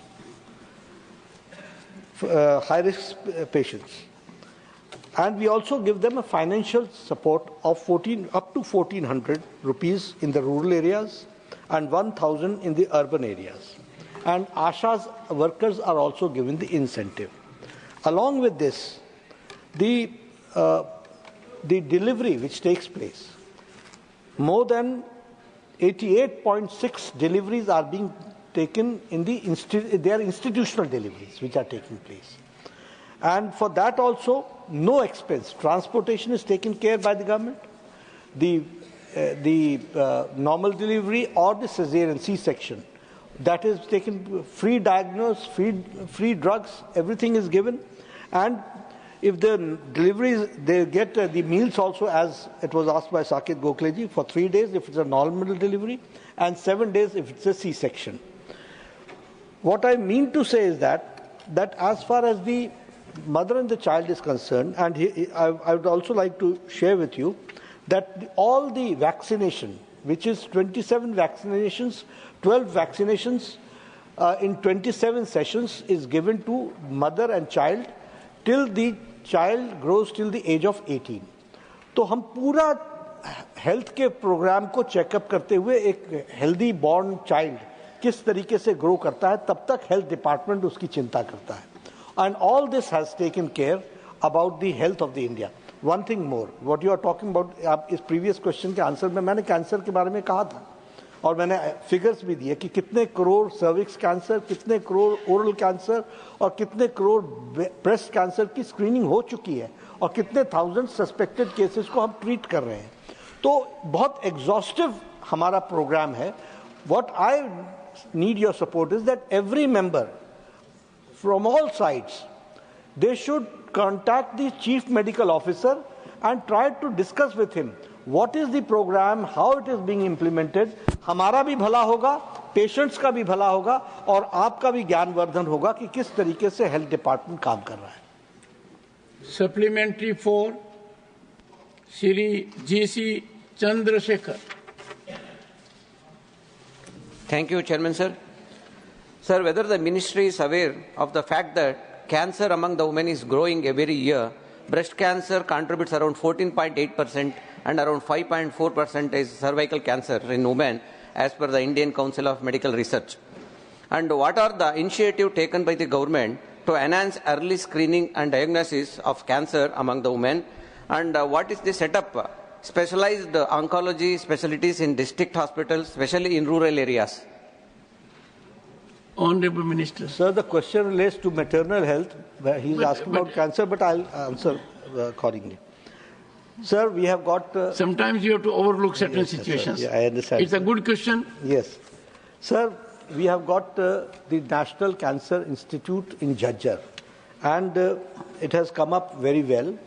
More than 1,400 beds are there, and it is one of the world's best facilities are being given there, and it is taking care. The same way the Chitranjan Cancer Center, Calcutta, that is also taking care.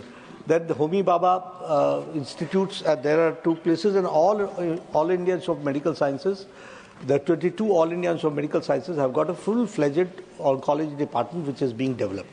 So this is how we are, and as you talked about the rural, I answered in my previous question that 1,75,000 are Ayushman Arogya Mandirs. There is a CHO, Community Health Officer. They are doing the screening work, and they are also connected to the hub and spoke model with telemedicine. And they advise accordingly which patient has to go which way. But I repeat again that screened up to 16th March 2025, 29.32 crore oral cancers have been screened and diagnosed 1,63,000. The same way for breast cancer, 15 crore 60 lakh has been screened and diagnosed 57,000 to be patient of breast cancer, and 9 crore 48 lakh have been screened for cervix cancer and diagnosed 97,000. So you can understand the volume, and you can understand at the level at which we are screening and we are diagnosing and we are treating them also. It was a supplementary to question number 181, as a matter of fact. Supplementary 5, Shri A.A. Rahim. Thank you for this opportunity. Sir, my question regarding the JSSK. Sir, I want to know particularly regarding the non-adult mothers in the tribal area. Sir, I have a bitter experience in this guest house. When I asked the Ministry of Tribal Affairs on March 12th about the number of non-adult mothers, Honorable Minister gave an evasive answer. That's why I am asking again the floor. I now ask the Minister directly, how many non-adult mothers are there in tribal areas? How many of them have received the benefit under the Janani JSSK? What is the infant mortality rate in this area, particularly in this area of tribals? Honorable Minister. From the question is non-adult mother means the teenage pregnancy. We don't have, as such, at this point of time, I don't have the exact figures about it. If you can ask separately, we'll certainly answer this question, because we don't, we keep the register accordingly. Asha workers note down the age. So we will come out if the separate question is being asked. Question number 184, Shri Bhuvaneshwar Kalita. Honorable Minister. सभापति महोदय, विवरण सभा के पटल पर रखा गया है. Supplementary number 1, Shri Bhuvaneshwar Kalita.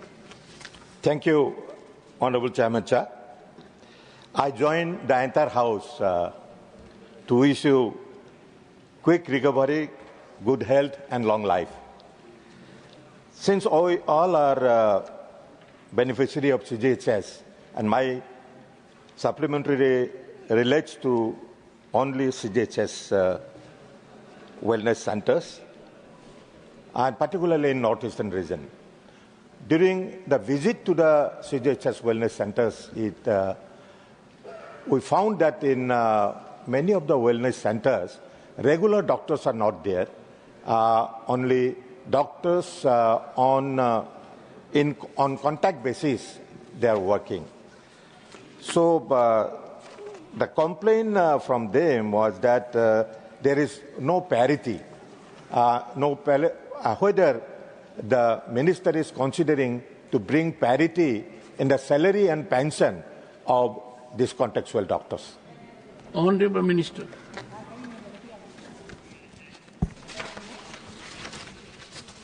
सभापति महोदय, जो पूर्वोत्तर क्षेत्रों के बारे में सीजीएचएस के बारे में यहाँ पर पूरक प्रश्न पूछा गया, तो सीजीएचएस ने पूर्वोत्तर क्षेत्र में 33 स्वास्थ्य सेवा संगठन को भी इसमें सूचीबद्ध किया गया है कि जहाँ पर ज़्यादा से ज़्यादा हमारे केंद्रीय कर्मचारी और पेंशनर लोगों का उपचार किया जाए। वैसे ही सीजीएचएस लाभार्थी को नगद रहित सुविधा प्रदान करने के लिए भी एम्स गुवाहाटी के साथ भी एक समझौता और ज्ञापन पर हस्ताक्षर भी किए गए हैं। सीजीएचएस ने सीजीएचएस पेंशन भोगी लाभार्थियों को नगद रहित उपचार के लिए 12 नवंबर 2024 को क्षेत्रीय आयुर्विज्ञान संस्थान रिम्स इम्फाल तथा 25 फरवरी 2025 को पूर्वोत्तर इंदिरा गांधी क्षेत्रीय स्वास्थ्य एवं चिकित्सा विज्ञान संस्थान निग्रिम्स शिलांग के साथ पर भी समझौता ज्ञापन पर हस्ताक्षर किए हैं।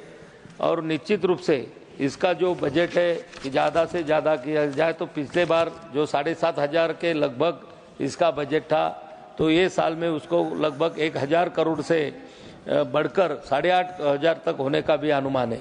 तो केंद्रीय कर्मचारी की स्वास्थ्य के लिए जो भी सुविधाएं दी जाती है सीजीएचएस सेंटर में से, तो वो देने के लिए निश्चित रूप से स्वास्थ्य विभाग से पूरे प्रयास किए जा रहे हैं। Supplementary to Shri Bhuvaneshwar. Sir, the Honorable Minister's reply is also already in the written answer. My question was different. That was the parity he is just 1 meter away from you. Parity and pension among for the contextual doctors. Anyway, sir, my second supplementary is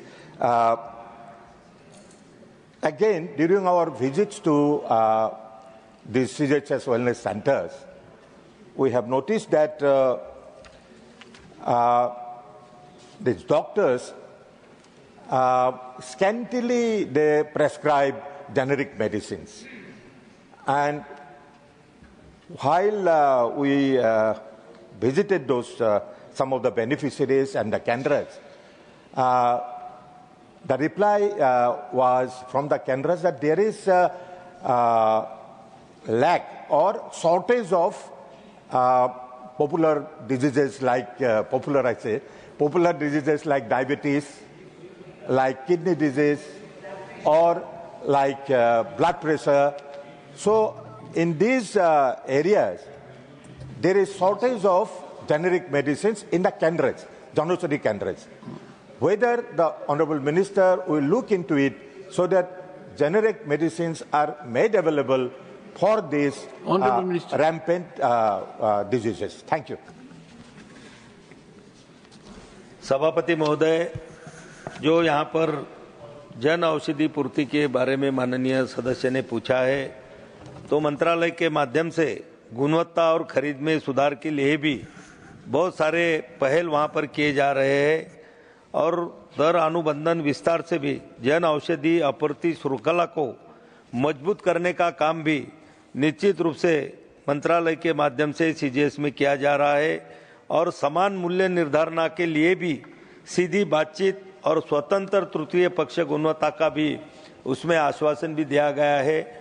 और जो चिंता सदस्य ने यहाँ पर व्यक्त की गई है कि जन औषधि केंद्र सीजीएस में ज़्यादातर लिखे नहीं जाते हैं, तो निश्चित रूप से उसकी भी पड़ताल की जाएगी और लोगों को सस्ती दवाएं ज़्यादा से ज़्यादा कैसी उपलब्ध होंगी इसके लिए भी निश्चित रूप से स्वास्थ्य मंत्रालय से ध्यान रखा जाएगा।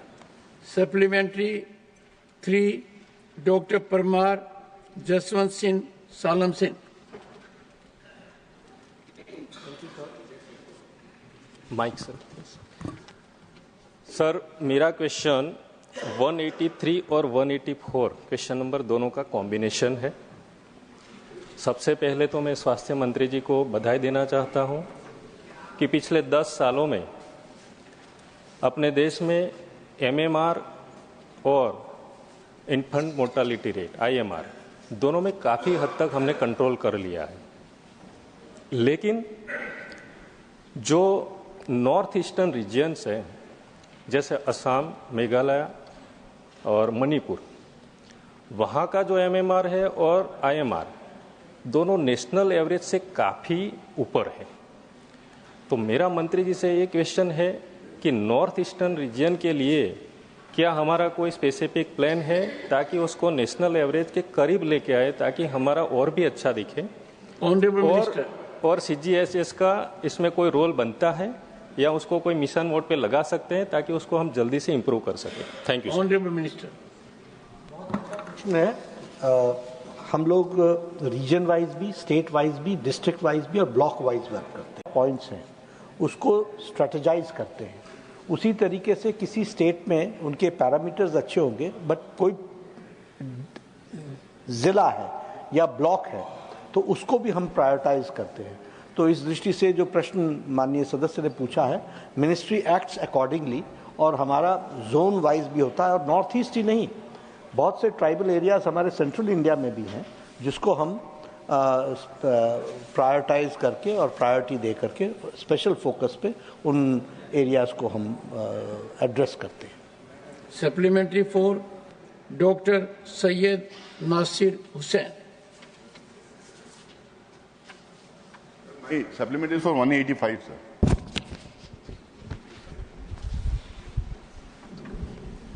So supplementary number 4, Susri Susmita Dev.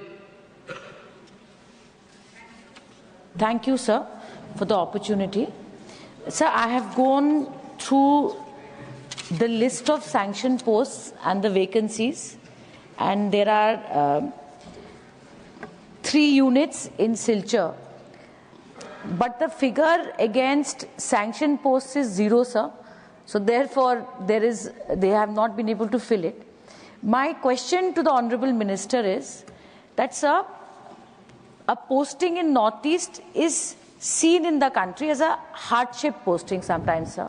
So does the Health Minister have any provision to maybe hire doctors, paramedics on a contractual basis rather than filling up these permanent posts, which may help in better human resource? And Nadda ji सदन में है, sir एक बात मैं कहना चाहती हूँ कि NHM के जो एम्प्लॉइज है वो आसाम में बहुत दिनों से एक स्ट्राइक कर रहे हैं for equal pay equal work. बड़ी मेहरबानी होगी सर अगर आप उनके डिमांड को लेकर थोड़ा चिंता करें। धन्यवाद। Honourable minister. डॉक्टर्स के लगाने का सवाल है। हमारे यहाँ कंबाइंड मेडिकल सर्विसेज होती हैं और वो जैसे यूपीएससी लेता है और यूपीएससी ईयर वाइज ईयर लेता है। लास्ट ईयर 165 पोस्ट उन्होंने भरी थी और वो हम प्रायोरिटी पर नॉर्थ ईस्ट में ही हम भेजते हैं। और वैसे ही अब इस बार हमने 225 पोस्ट की रिक्वेजिशन भेजी है और वो एग्जामिनेशन होगा तो वी विल अपॉइंट अकॉर्डिंगली। जो आपने कहा कि लोकल लोगों को या कॉन्ट्रैक्चुअल पर, तो मैं इनका सजेशन है, suggestion is good.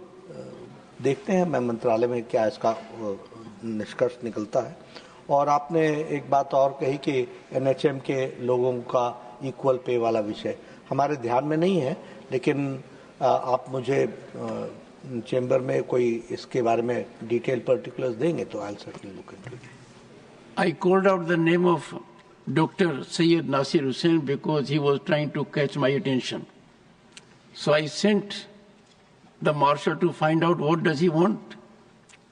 and came a chit he wants to ask supplementary on 184. Therefore, 184. We'll try to accommodate in 185. But the best is we must send the slips now. Question number 185.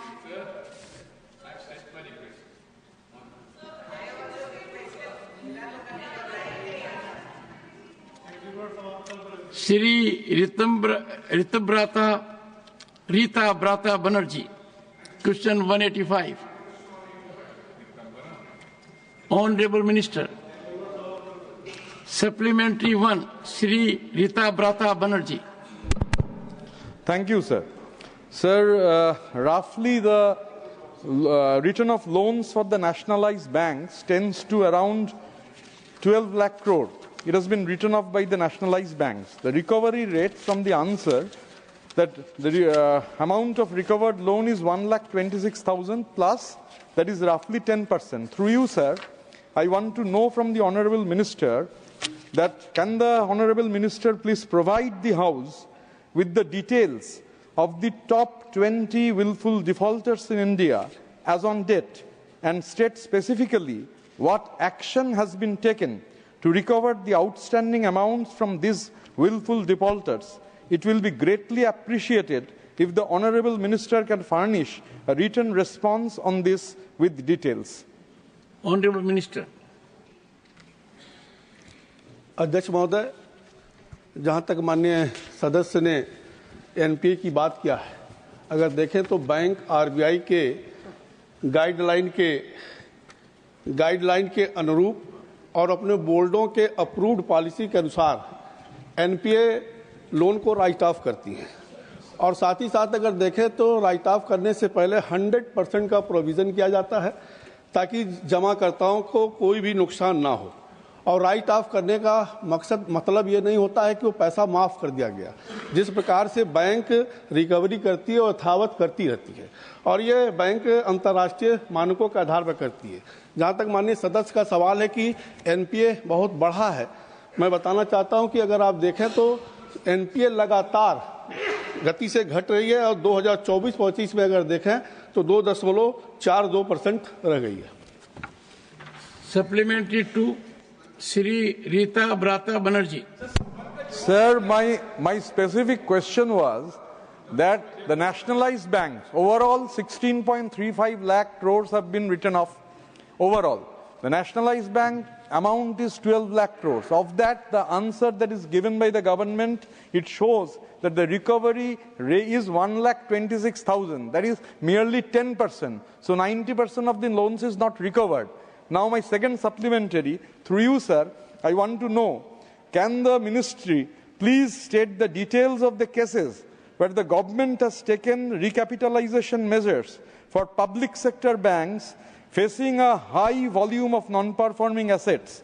Please also state the details of the funds for recapitalization released to these banks in the last 5 years. I will urge through you, sir, I need a specific answer. The earlier answer was not at all specific. Honorable Minister. सभापति महोदय, माननीय अध्यक्ष, माननीय सदस्य ने जो पूछा है कि रिकैपिटलाइजेशन के लिए, मैं निश्चित तौर से बताना चाहता हूं कि जब से मोदी जी की सरकार बनी है, आरबीआई और सरकार मिल करके कहीं ना कहीं एक सुदृढ़ व्यवस्था बनाई ताकि बैंकों को मजबूती प्राप्त हो सके और आज हमारे देश में सभी बैंक रोबोट्स तरीके से काम कर रहे हैं। Honorable Finance Minister is responding. One second. Honorable Finance Minister is responding. Sir, I just want to add a few more things to what the Honorable Minister of State has said.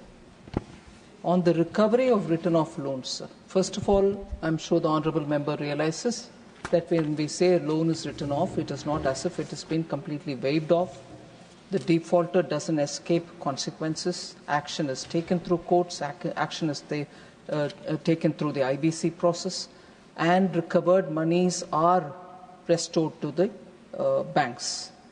And that record of how much has been restituted to the banks have been periodically answered when questions are asked in the Parliament. We have done that. But I just want to, because the honourable member kept saying he wants specific details. The numbers that he mentioned are probably old. I want to give the latest numbers, sir.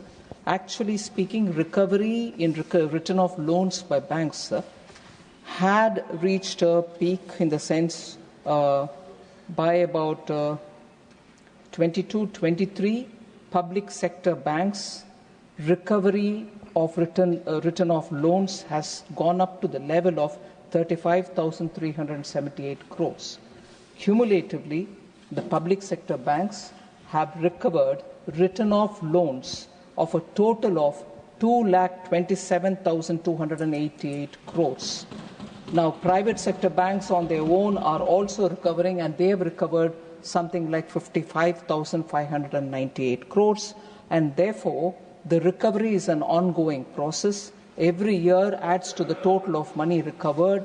Now, as a whole, there is 2,27,288 crores which are recovered by just the public sector banks. So that is on the recovery of written off loans. Supplementary 3, Dr. John Britas. Sir, thank you very much, sir. Sir, this is the first time I am speaking after you have come back fit as a fiddle, sir. It must have been very difficult for you. Yes, sir. Very difficult. So without you, sir, I feel orphaned, sir. Sir, through you, sir, I thank the Honourable Finance Minister for her kind gesture of going over to Kerala House to have breakfast with my Chief Minister, sir. Sir, having said this, there is an impression that all the sectors are equal in its default. In this context, I would ask a specific question here. Part A. What could be the sector-wise industry, service, agriculture, NPA, write-off, and the recovery thereof? These three sector-wise. And the B part of the question is that there is a growing concern that education loans are becoming NPAs on account of growing unemployment. Will the minister be kind enough to give the statistics of the amount of NPAs on this account, the write-off and the recovery? Thank you very much, sir. Honourable Minister. Specific details which are being asked about, let's say, the agriculture, the manufacturing and the services, and also on the student loans. I may have to obtain it. I don't have it ready in my hands. I'll always take it, share it in the House, and also share it with the Honourable Member.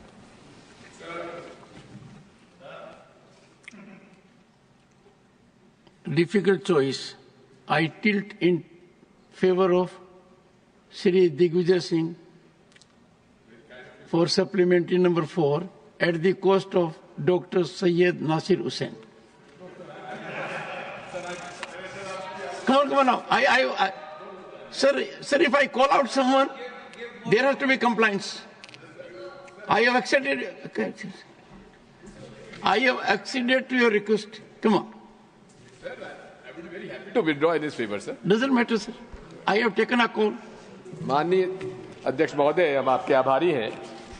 मैं माननीय मंत्री से पूछना चाहता हूं कि NCLT के प्रकरणों में कमिटी ऑफ क्रेडिटर्स जब तक हेयरकट एक्सेप्ट नहीं करता है तब तक एनसीएलटी आदेश नहीं देता है।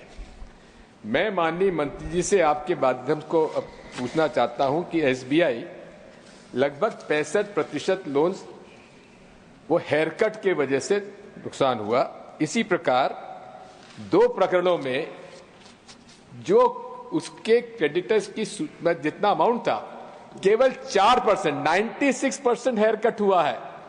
एक हुआ है रेडियस एस्टेट के लिए और वीडियोकॉन इंडस्ट्री के लिए। वहां का जो लाभार्थी कौन थे मुझे बताने की जरूरत नहीं है, Adani good Holmes.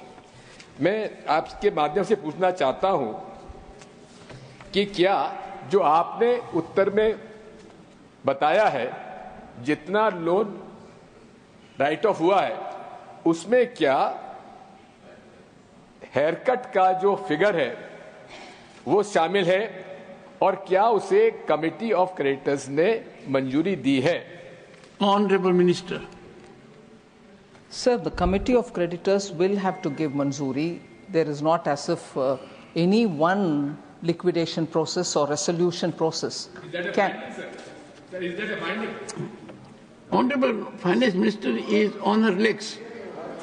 Sir, very senior member sometimes is in a hurry to get the reply, just as he is in a hurry to also arrive at the numbers. 34% haircut and all that is on the basis of what claims have come through. Liquidation, and when it is done, and the calculation of haircut is being done by one section in one way, but the laid down procedures talk about liquidation value, the liquidation value on the basis of which you've recovered, and that is what is counted when you're talking in the terms of IBC resolution process. So the same number per the laid down rules approved by this parliament through the IBC law shows that 169% has been realized. 169% has been realized, sir. And therefore, looking at it from the value of claims alone does not count for what I will perceive as a haircut or somebody else will perceive as a haircut. Haircut is when you already have seen what's the liquidation value, and if you're realizing 169% of the liquidation value, Honourable Member Digvijay Singh will probably have to look at these figures also and then take the inference about how the system works. And moreover, this is the kind of number that we're talking about for those cases where the claims are more than 1,000 crores each.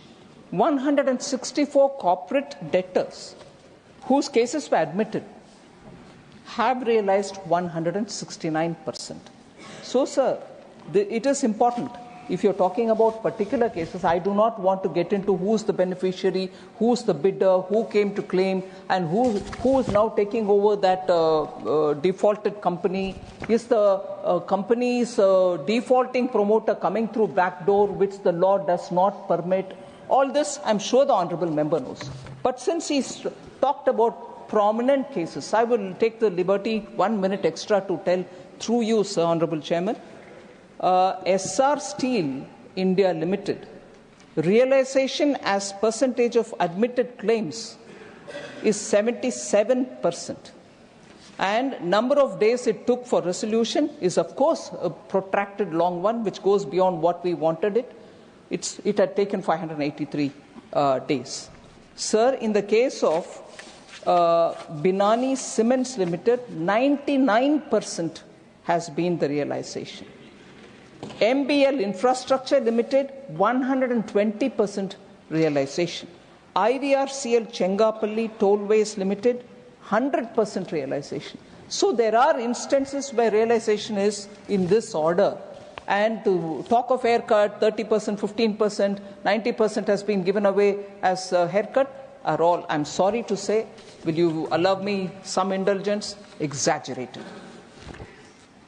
In the last session, the Honourable Finance Minister was very graceful to enlighten me about phone banking, this time about haircut.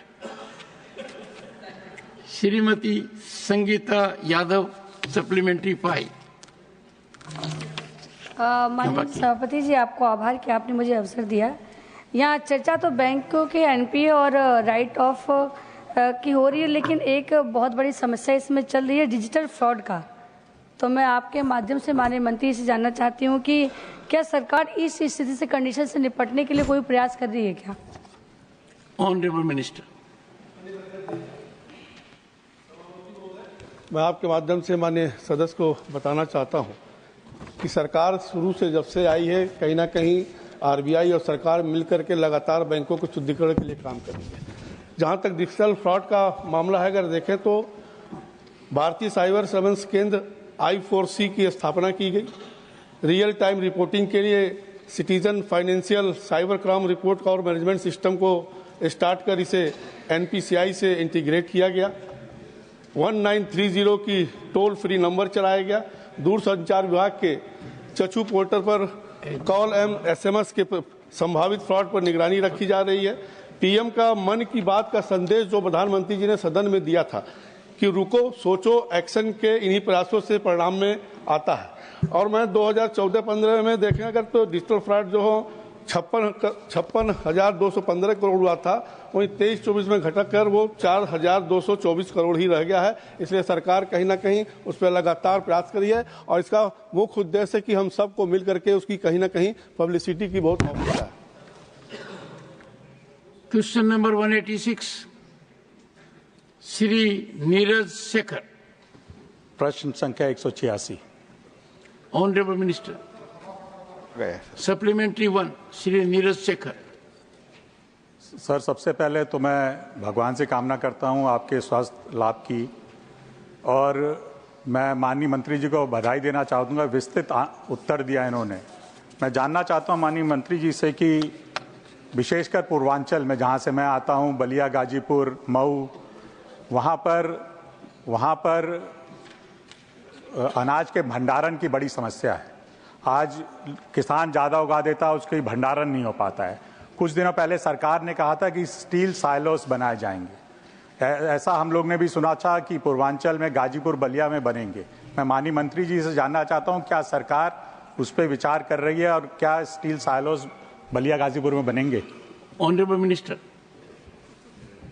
Sir, overall देश में storage capacity बढ़ाने के लिए बहुत ही प्रयास तो जारी है। इसमें तो construction of silos under public private partnership PPP mode पर हमने शुरू किया है। Private entrepreneurs guarantee PG scheme under PPP mode में है।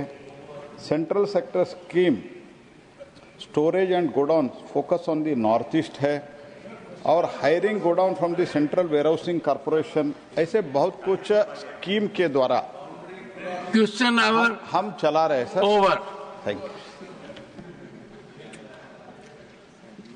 हैप्पी। जयराम जी बहुत पर्टिकुलर थे कि जवाब पूरा न हो।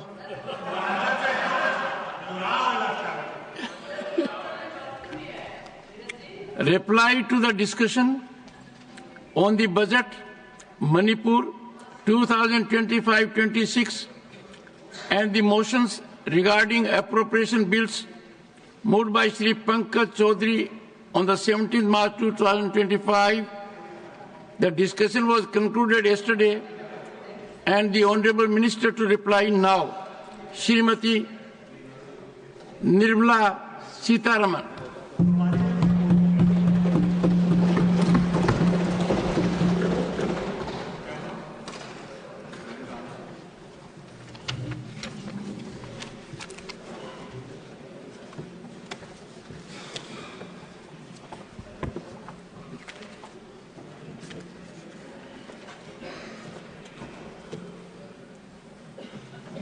Thank you very much for giving me this opportunity to respond to the discussion which have happened on the 4 bills which we laid.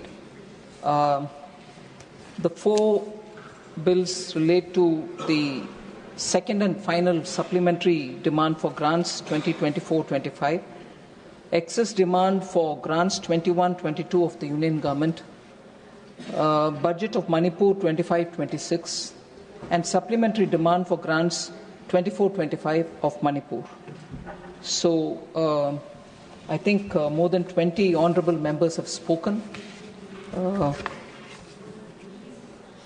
was a bit disappointed, sir, if you allow me to say it, that the discussion was more on the situation and also the political viewpoints on Manipur, which is a very important, very, very sensitive, much needed to hear that, but less on the budget, both of the supplementary demands for grants and also on the Manipur budget itself. However, sir, I will give a broad picture of the budget the 4 bills say, and also respond to some of the questions and worries which the honourable members have raised both on Manipur and the general budget. Sir, this final supplementary demand for grants is the second. Although we are allowed to come up with up to three supplementary demands, we have chosen to have only 2 supplementary demands, and hence the second is the final supplementary for this year. It has 52 demands. Honorable Finance, it is always a pleasure to listen to you, but for few days I am subject to certain medical prescriptions.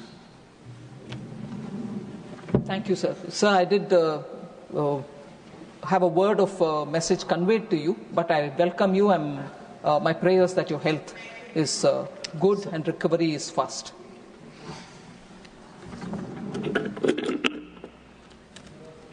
Deputy Chairman, sir, I commenced my response with stating what the 4 bills which are before us, and I will try to respond. First of all, let me talk on the contents of the budget, sir. Sir, it has 52 demands and 3 appropriations. I take a minute to explain about the elements of the supplementary demand. There is a technical supplementary, which the supplementary demand for grants includes. It is required for using savings from one section. It is more as a matter of information for the House. It is required for using savings from one section to another section within the given or between grants, and also when additional expenditure is matched by concurrent receipts or recoveries. For example, the technical supplementary of 750 crores, which is being sought for transfer to Senior Citizens Welfare Fund in the DEA demand. So it is only a transfer within. The token supplementary, on the other hand, it is a provision, sir, of 1 lakh of rupees made to seek prior approval of Parliament on specific items attracting the financial limits of the new service or new instrument of service. It enables the department to reappropriate resources within the same section of the grant. So they can just be 1 lakh rupees made as a grant, which is a token supplementary. Later on, more can be added, but we create that window by providing that 1 lakh. And for instance, in that token supplementary, sir, a token supplementary is being made sought for education, school education, to meet additional expenditure under the grants for creation of capital assets in the Samagra Shiksha Abhiyan from savings within the same section of the grant. So that is a new instrument which is coming in, new scheme or new idea for creation of capital assets. So you would have created the token and then it will get expanded. Finally, sir, there is a cash supplementary which we explain, and the cash supplementary entails cash outgo.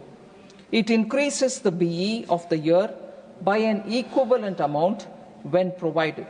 It is given when adequate savings are not available to meet the additional fund requirements through reappropriation. For example, the cash supplementary in this particular supplementary demand for grants of 2,500 crore is being sought for urea and P&K subsidy this year. So that is a cash supplementary. So a token, a cash, or a technical are the 3 headings under which we come for appropriation-based approval. So that is what is explained, sir. The net cash outgo or cash supplementary is 51,463 crores in this budget. Technical supplementary is 6,27,045 crore, and unusually a big amount. Normally you don't have this kind of a large technical supplementary, but this is being matched by savings from different sections and the same grant or among the same grants, and therefore it doesn't recover newer payments. Token supplementary is only 0.67 crores, sir, 67 lakhs. So I just want to highlight that, and also to say we are also in this batch of supplementary demands for grants provides for recoupment of contingency fund advance of 19,765 crores. So even a recoupment is mentioned here.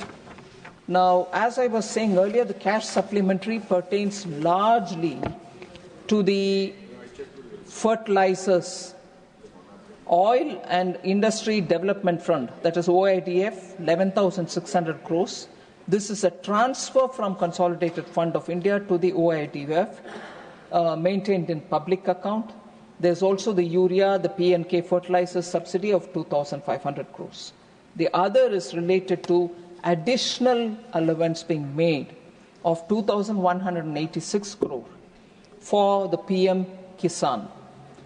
This is an additional amount being provided over and above the budget supplement for the current year itself.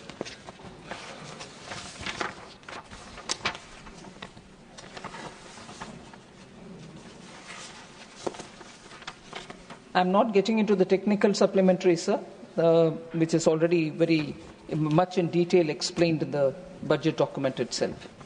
So the excess demand for the year 21-22 amounts to 1,291 crores. Again, that year's excess demand goes towards Department of Fertilizers and Pension, that is a civil pension, and two appropriations, namely for Defence Ministry Civil, which is a charge section, and Ministry of Railways, which is again a charge section. So now I come to the Manipur budget and also the Manipur supplementary demands. I first deal with the supplementary demand for Manipur, sir. This supplementary demand, sir, is for 1,861 crore, covers 20 demands and one appropriation. 948 crore rupees supplementary is being sought for revenue expenditure itself. These include, and very importantly, interest payment and debt services, additional requirement of pay and allowances, relief measures and security expenditure on account of law and order situation, and taking over the DISCOM losses for the state. That is one heading, sir. 913 crores supplementary is being sought for capital expenditure also. We gave the revenue expenditure and the items under it. Now the capital expenditure. I'd like to say that for Manipur, we have already given the special assistance for state capital investment, which is a 50-year interest fee, which all states get. But however, because of the disturbance and the administration being focused on that, last 2 years, they hadn't claimed anything under the 50-year interest free. Manipur needed it. So 913 crores are being given under the special assistance for states' capital investment. That is for 24-25, sir, the current running year. Other than this, Manipur as a state had never had contingency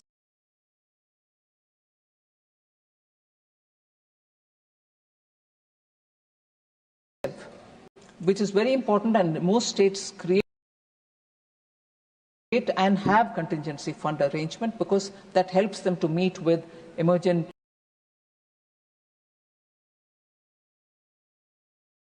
we have created now a contingency fund for Manipur with 500 crores being given to them. So that is about this.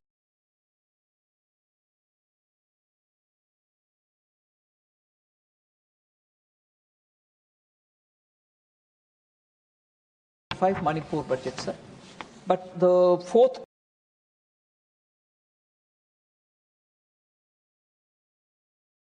(526) budget is also presented here, and I would like to remind honourable members, particularly Member Sushmita Dev, because of a concern about Manipur and its requirement for funds, given the situation they are in. She had said, why are you not announcing a package? I would like to tell her, honourable member, through you, sir, that this is a vote on account budget for Manipur. We are presenting a vote on account for 6 months so that the government runs, its immediate emerging expenditure can be taken care of, and the government, when it comes into place, will obviously make provision for whatever they want, and that is the budget, which is the year-long budget. So this is a budget vote on account for 6 months, and this is for 17,947 crores. The total receipts which have projected is 35,368 crores. Revenue receipts are estimated to be 27,231 crores. Sir, the state's own tax is 2,634 crore rupees as receipts, and non-tax is 400 crore respectively. So at this stage, sir, we are looking at giving all the assistance which I've committed. I said this in Lok Sabha, I'm repeating it here. We extend the fullest support from the Ministry of Finance so that the recovery of Manipur will be sooner rather than later. And we have absolutely extended all assistance, and in the meanwhile making sure the public finance and the fiscal situation of Manipur is well assessed. Central government will be fully of support to the state.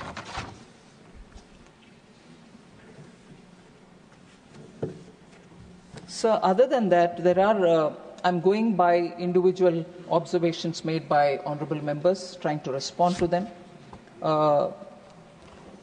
Again, commencing from Manipur budget and Manipur law and order issues, several members have spoken. Member Honorable Shakti Singh Gohil, Bikash Ranjan Bhattacharjee, Sushmita Dev, Sanjay Singh, Sulata Dev, Manoj Kumar Jha, Mr. P. Wilson, Vaiko, Santosh Kumar, all of them have spoken about it. So I will broadly explain the context, sir. I want to understand, equally state some facts before the House. Sir, Manipur is a border state. Manipur, at least all of us know, since some decades, has gone through quite a crisis. And every time there is a recovery, it goes back to some other situation. So every government has handled it with that sensitivity. I am not differentiating between this government or that government. There have been situations much, much more in terms of human loss, more in terms of asset loss and so on. So when we speak about the state, I will say that every voice which has been voiced in this House has the same sensitivity as much as all of us have. There is no way any one of us will be doing any help to Manipur by pointing a finger at one another. But even with that said, I will definitely try to remind some passionate voices which speak as if everything was calm and never has there been a situation like this ever before in Manipur. Sir, in 1990s, I've heard quite a few members speak about, double-engine Sarkar, center be BJP, state be BJP. There have been double-engine Sarkar of Congress earlier. Center be Congress, Manipur be Congress. And what kind of agitations and loss of life have happened? So your double engine did not do anything. In fact, it worsened the situation, if I have to get into that kind of a talk. We are, all of us here, committed to get that state back to some normalcy, and we want that state to grow and prosper as much as any other state. There cannot be, even for a moment, a mockery of kind of things that we want to state when that state is suffering, and all of us will have to be working towards. Please take your seat, Mr. Gokhale. Nothing is going on record. Please take your seat. Madam, take your seat. Please, nothing is going on record. Take your seat. I will not get distracted by the TMC. Now I take the name. The TMC technique of shouting members down. Susmita ji, please. Every time somebody tries to answer the points that they raise, they shout them down. Please take your seat. That kind of a thing will not work in this House. I'm sorry to say this. We are trying to answer the questions that have been raised here. There is no need to shout me down here. I will continue my answer. Please. Sir, to 1990s, double-engine Congress के सरकार, double-engine Congress सरकार के समय, how many people died? I want to say, why in 1990s, the then Prime Minister did not visit, the then Home Minister did not visit? I would like to ask that question as much as... Please take your seats. I am not allowed to put in question. This tactics, I'm now saying the name, sir. This tactics of Trinamool Congress to shout down ministers when they speak will not be allowed, will not be entertained. We are giving answers. You should have the strength of your conviction to hear the answers here. Please listen the answers, please. I'm coming point by point for every one of the questions that they've raised. If they don't have the conviction to sit and listen it, they can choose whatever they want. But it is not appropriate to shout a minister down when they are answering your questions. Have the patience. Sir, I will remind you, sir, in 2002-2017, 2002 to 2017, Manipur had a Congress government. There was central government till 2014 run by the Congress party. Manipur witnessed 628 months. Sir, Honorable Member Sushmita Dev, Honorable Member, has reasons to be worried about Manipur, she said, and I agree. She comes from an area which is close to Manipur and she knows so much about what's happening there. She raised a lot of questions. I am trying to answer each one of them. If it is an attempt to shut me down, it means that her allegations are not right. If she's got the strength of her conviction, she should hear my answers. And after that, I will sit down, welcome, if you permit her, to ask any number of questions more. But what's the point in shouting me down if there are other members who can also benefit from the answer that I'm giving? She's raised valid questions. I want to answer them. No, they've run out. That's because their tactics is always, don't allow a minister to answer, do all your mudslinging, go away. I know they are watching on the television. Sir, 2000, sorry? I'm giving you the answer. I'm giving answer. To their chief minister they have to register that they protested. But this house is not the street of Bengal. Not any street of Kolkata. Order prevails. You run the house per the rule and we obey the rule. It's not, any street in Kolkata where they can scream, shout, pelt stones and run away. Sir, between that time when Congress was ruling in centre and in Manipur, 628 burns had happened. Several blockades had happened during the 15 years then, and also cost huge loss. The state exchequer had lost nearly 2,828 crore. It was assessed. 2,828 crore was lost during that period. Sir, and the worst economic blockade had happened at that time. And it occurred in 2011, lasting over 120 days. Causing severe shortages. Petrol price was 200 rupees per litre. LPG cylinder cost 2,000 rupees per cylinder. Petrol price is 200 per litre and LPG cylinder 2,000 per cylinder. So, what is the current situation, sir? The current situation when this problem started? Union Minister, Home Minister, visited the state and went one camp after another camp belonging to different communities, spent 4 days in Manipur. Home Minister of India. At the time when it was really peaking with the problem, he spent camp after camp. Sorry? Please. Please take your seat. The question is, this sort of communal violence is unique in Manipur, which was there. Thank you. Please. I'm reading out loud before. Sir, interestingly, sir, I'm sure the honourable members will know, honourable member is from CPM. So, I would like to say it again. No doubt in my mind about it. But I'm sure you don't have a doubt yourself. Honourable member is from CPM, sir. West Bengal saw the worst riots ever in history under the CPM rule. Tripura suffered under the CPM rule. Kerala is not able to recover because of the horrible policy of industrialization that they had. To the extent, sir, Santosh Kumarji, please sit down. Please take your seat. To the extent, sir, today Kerala's minister gives an interview in the papers saying no coolie is not there anymore in Kerala. Can I say what the no-co coolie was, sir?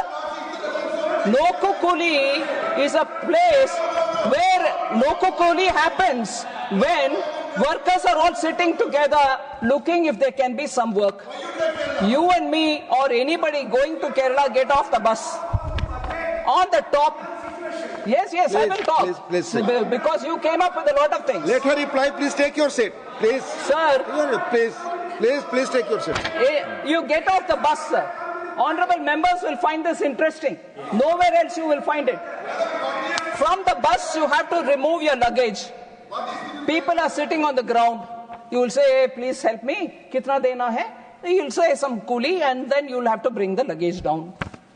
Assume he has to be paid 50 rupees.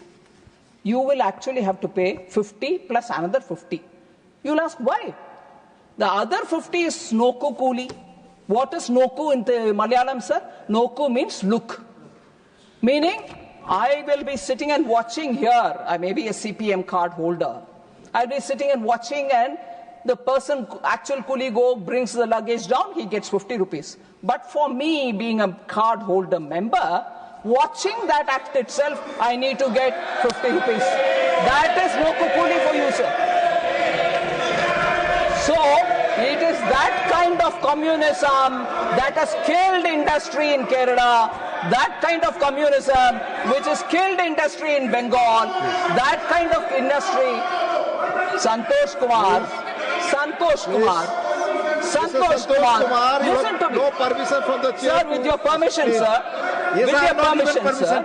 I want to say, if he is trying to tell me that no such a practice exists, 2 days ago, Honorable Chief Minister, I think, gave an interview. Kerala Chief Minister, I think, gave an interview in which he says there is no-co coolie nowadays, which means it was there before. Yes. Am I bluffing? Come on, Santosh ji. It's all right. You're doing all right. Don't deny what I'm saying. I'm also from that region. I may not be from any particular city in Kerala, sir. Therefore, I want to say, Home Minister went to to Manipur, spent 4 days moving from one camp to another of affected people belonging to all communities, irrespective of communities. That happened under Prime Minister Modi. Home Minister Amit Shah went there. The number of times since 1990 till 2014 when Congress was ruling in center and Congress was in power, double-engine Congress, not a minister went when there was this 162 days of blockade, 120 days of blockade. Tell me which minister went? No one went. But today they will mock your double engine. Of course double engine. That's why the Home Minister went. That's why Nityananda Roy was there for more than 23 days. MOS Home was there for 23 days. So don't please compare how you handle Manipur and how this government is handling Manipur. We have greater sensitivity. We care for Manipur and every state of this country. Nowhere do we, stay back. Prime Minister himself went to Wayanad. Hasn't he? Therefore, we should not speak as though we treated it better and you are not, whereas we are handling that legacy of 60 years of mishandling of states. And that is why the problems are so compounded today. It wasn't like this before. He went to Wayanad or not? Of course, that's what I'm saying. You don't agree to it. Please, Santosh. You are putting words in my mouth. You are putting words into my mouth, Santosh Kumar.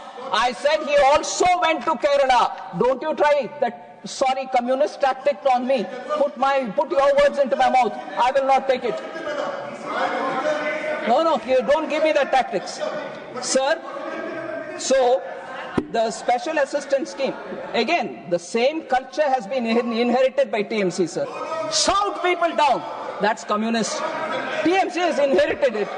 That's it.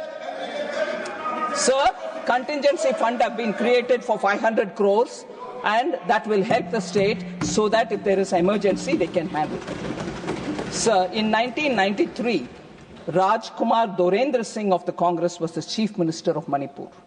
A major flare-up happened between Kukis and Nagas between April and December 1993. 750 deaths unfortunately happened at that time. And 350 villages were completely burned down. A grave situation. Neither did the then Prime Minister P.V. Narasimha Rao nor the Home Minister Shankar Rao Chauhan went to Manipur. And these are the people now questioning when both the Home Minister is gone, MOS is gone, we are trying to quickly recover the state. So, I'm sorry to say, sir, and even in the debate here, the Home Minister came and gave a statement. No. What kind of noise was created? Saying Prime Minister replied. Prime Minister took it as a part of his reply when he replied in the House. No, you wouldn't want to hear him like the way they do now. They all came to the well, shouted the Prime Minister down so that they don't hear him. But Prime Minister is made of a different stuff. He continued answering and spoke about how he's handling Manipur and did not relent. So on Manipur, I would submit to the House, go into the detail of what work is happening, how restoration is happening. It is our Manipur, your Manipur, all our Manipur. Deal with it with a sense of ownership. Rather than saying, you doing that, it doesn't work. It's a very sensitive issue and all of us will have to support one another so that we give a proper support to that state. Even in 97, 98, Prime Minister I.K. Gujral, even at that time there was a major clash. 350 lives were lost at that time also. Even I.K. Gujral ji did not go to Manipur. So I want to have questions asked of the opposition members to contemplate, to introspect, and then stand up and speak. I'm here to hear it. All of us are here to hear it. Just don't throw mud and run away. But throw mud if you think you want to. But stand here to equally face the music. So no. Sir? Yeah, please listen. Okay. Because you're from Kerala, no? You're from Kerala, right? So, Manipur law and order, sir, I want to please put it on record and also inform the ministers and the members of parliament as to what steps that we are taking to restore normalcy. Both of the centre and state collective efforts have been put so that there will be improvement in the law and order.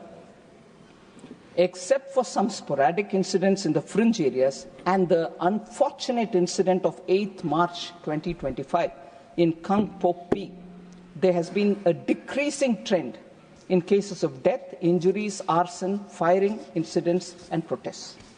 Currently, there are 286 companies of CAPF and 137 columns of Army and Assam Rifles. Both are deployed along with the state police to maintain law and order in the state.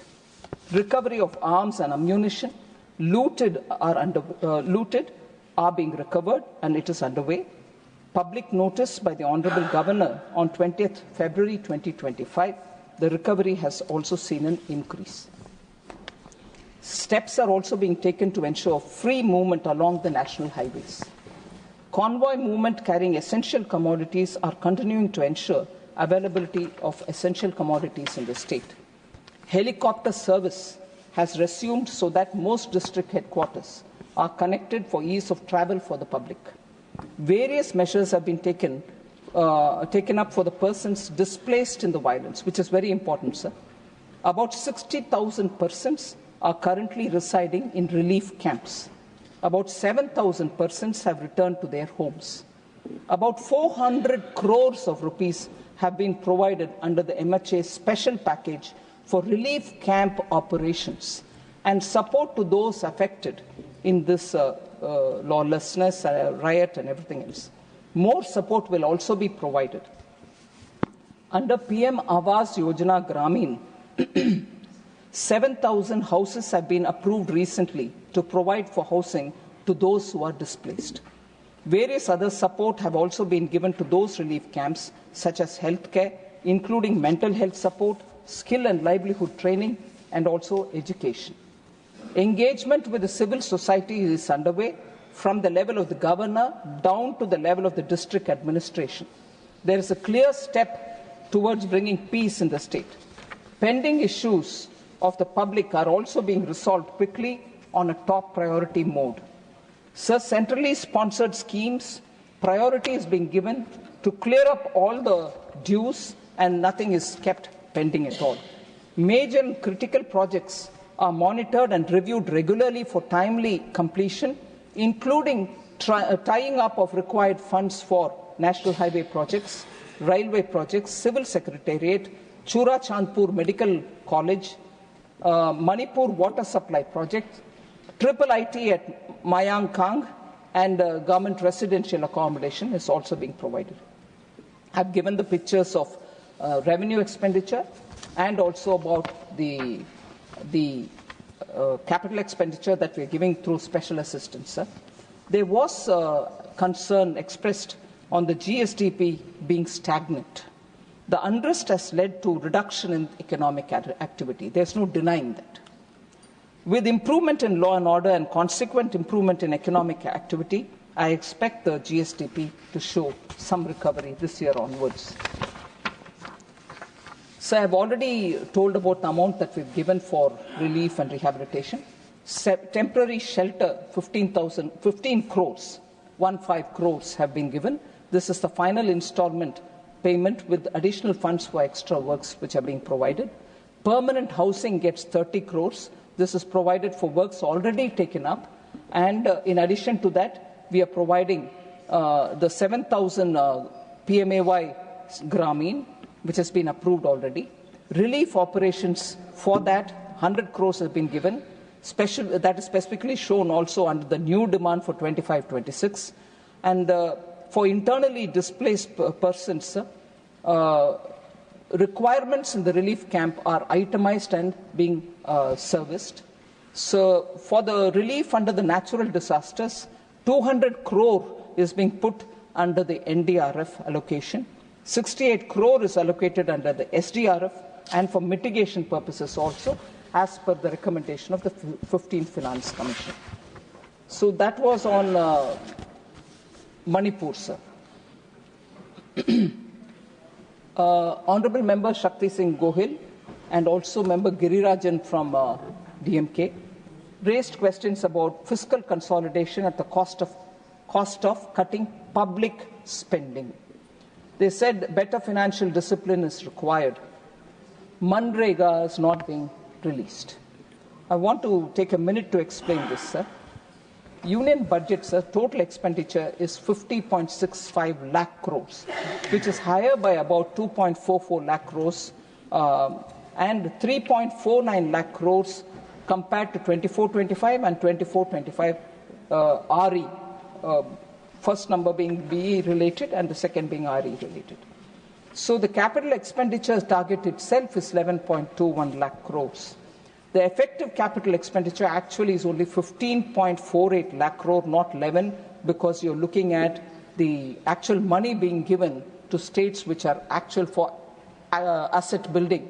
They may count as revenue for me, but for the states it will be capital expenditure. So effective capital expenditure is 15.48 lakh crores. But all this is being done without any reduction in social welfare measures. The social welfare budgets are from 56,501 crore in 24-25 has in 25-26 gone to 60,052 crores. So it's actually increased. We are not doing any fiscal consolidation by cutting down on social welfare. Education has gone up from 1.26 crore in 24-25 to 1.29 lakh crores for 25-26.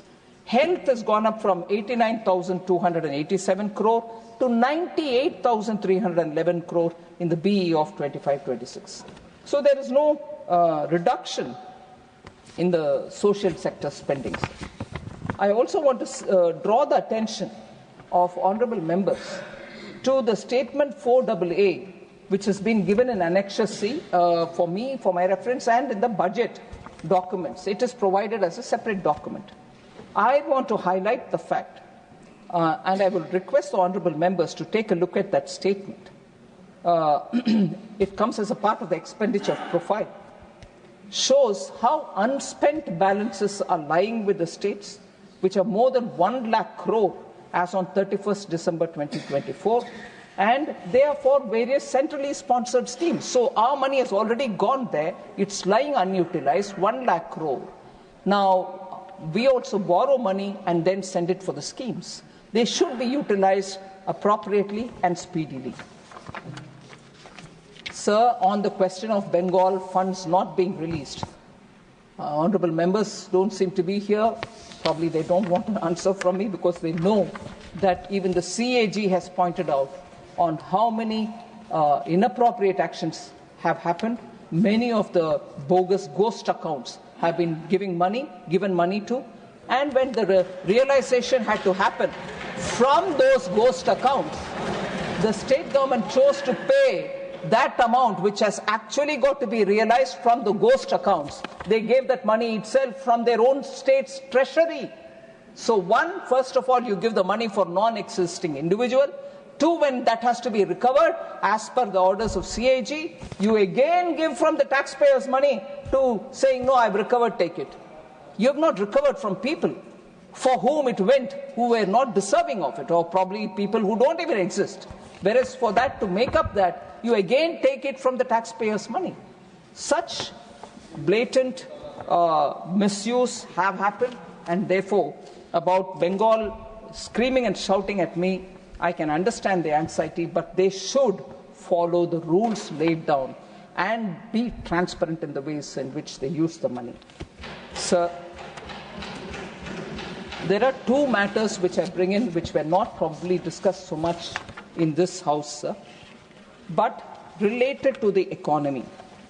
There's a lot of discussion about household debt has increased, and what is the government doing about it? Your policies are not working. I want to highlight, sir, this is a very appropriate forum. I want the honourable members to know that one of the long-term impacts of COVID has affected the nature of work itself. People have either chosen to work from home or they don't want to work full-time. So I want to understand, I want to lay before this House, one, the factors of production are being reset. The industry is also looking at using robotics, industry is also looking at Web3-driven production, and therefore there is definitely a lot of churn.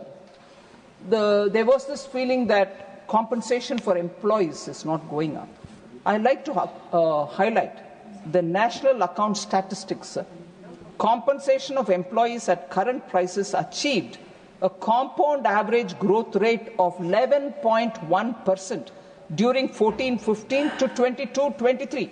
So the first 10 years of Prime Minister Modi's rule, you had the wages going up 11.1%, and that is the data given. Now this is up to 22-23, which is inclusive of the COVID years as well. So post-COVID as well, increase has happened. However, I would also like to say that India's household debt is relatively low compared to the other emerging market economies as well as some developed countries. Sir, except for Brazil, where it is 35%, ours being higher than them at 39%. So household debt, loans and debt securities as a percentage of GDP for India is 39%, whereas for Brazil it is 35%.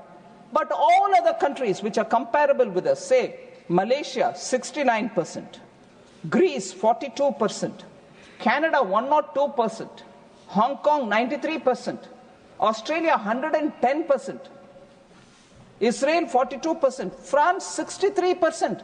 So household debt, if people are talking about it as though India's is high because the way in which we handled COVID, I'm sorry, they are wrong.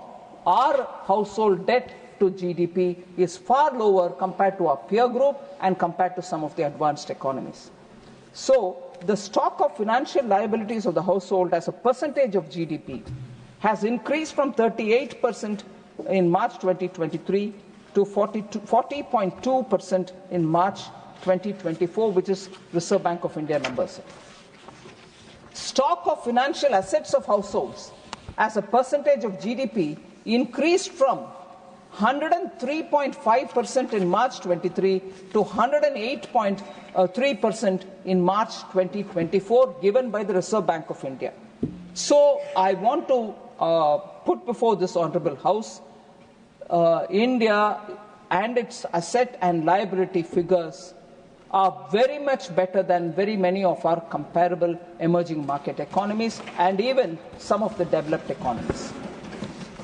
Outside again, sir, discussion on inequality prevailing in India. I just want to highlight the fact consumption inequality in rural and urban areas has declined significantly, as reflected by the significant improvement in the Gini coefficient, which is a key measure of income inequality, sir. I'm stating the number for 2011-12, 22-23, and 23-24 in that order. For rural areas, sir, in 2011-12, it was 0.283, whereas today it is 0.237 only, which means the situation is improving, it's bettering, rather than widening. The inequality is not widening. In urban areas, sir, it was 0.363 in 2011-12. In 22-23, it improved to 0.314, whereas now in 23-24, for which the data is last available, it is 0.284. Drastic change, improvement in the inequality index. So the inequality is not widening, it is only narrowing. So I want that to be laid in the House, sir.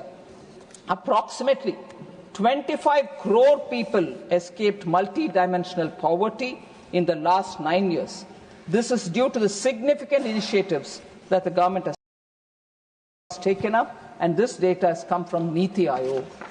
Sir, more important, one of the data which is important for talking about inequality in that debate, a paper which has been put out and which has been remarkably, I was surprised, written in the Economist magazine, says that inequality declined over the last decade.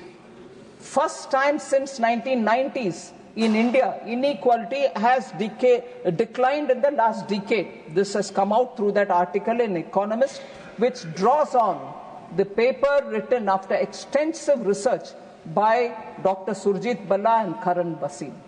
It also says, the Economist also says, poverty has declined across all possible poverty lines.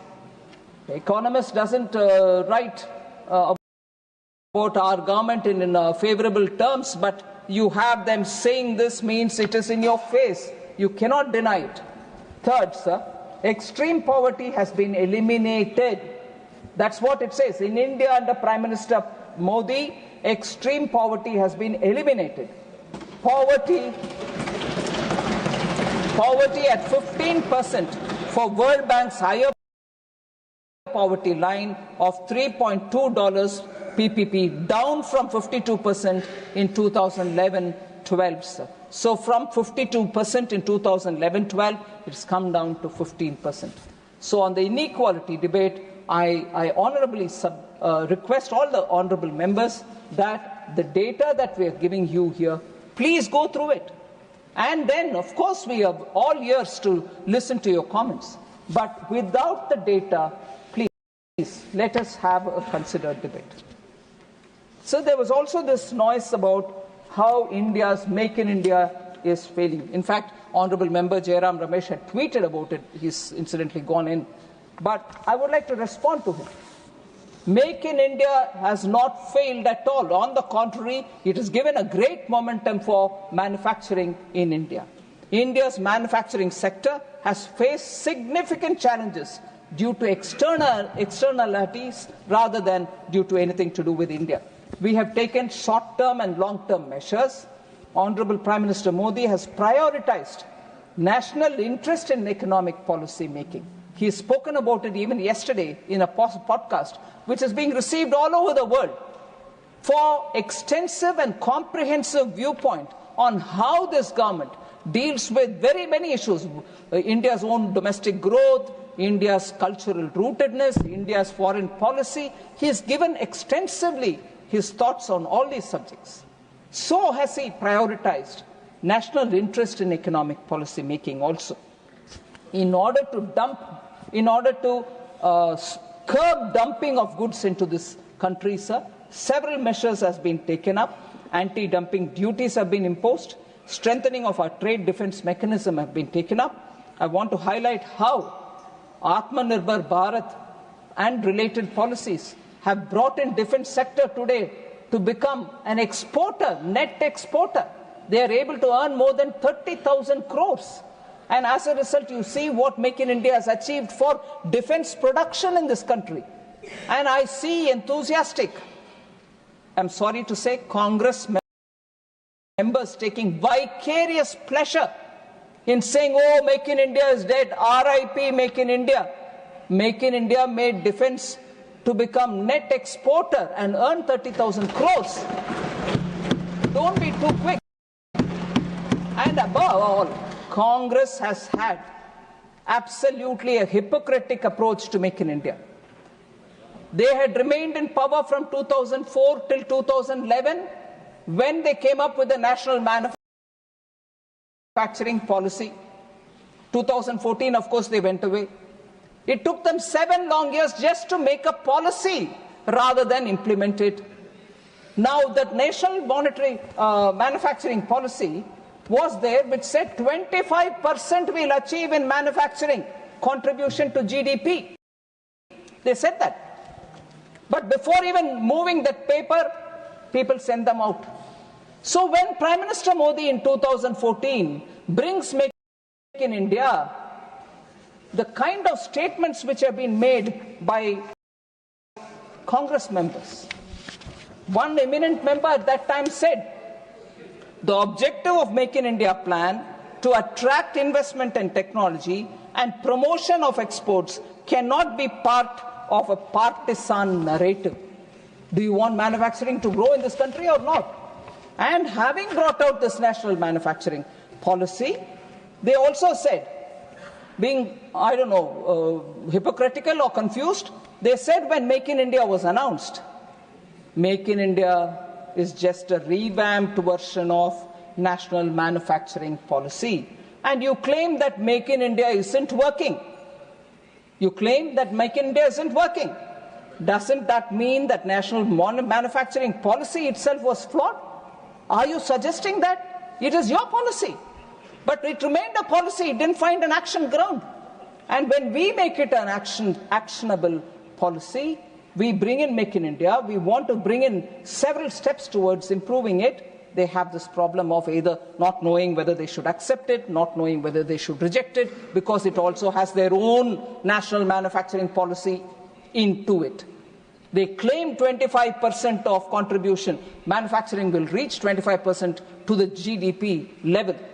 No, they didn't move an inch. Whereas Make in India today is showing how, for example, in the defense industry, we are able to export.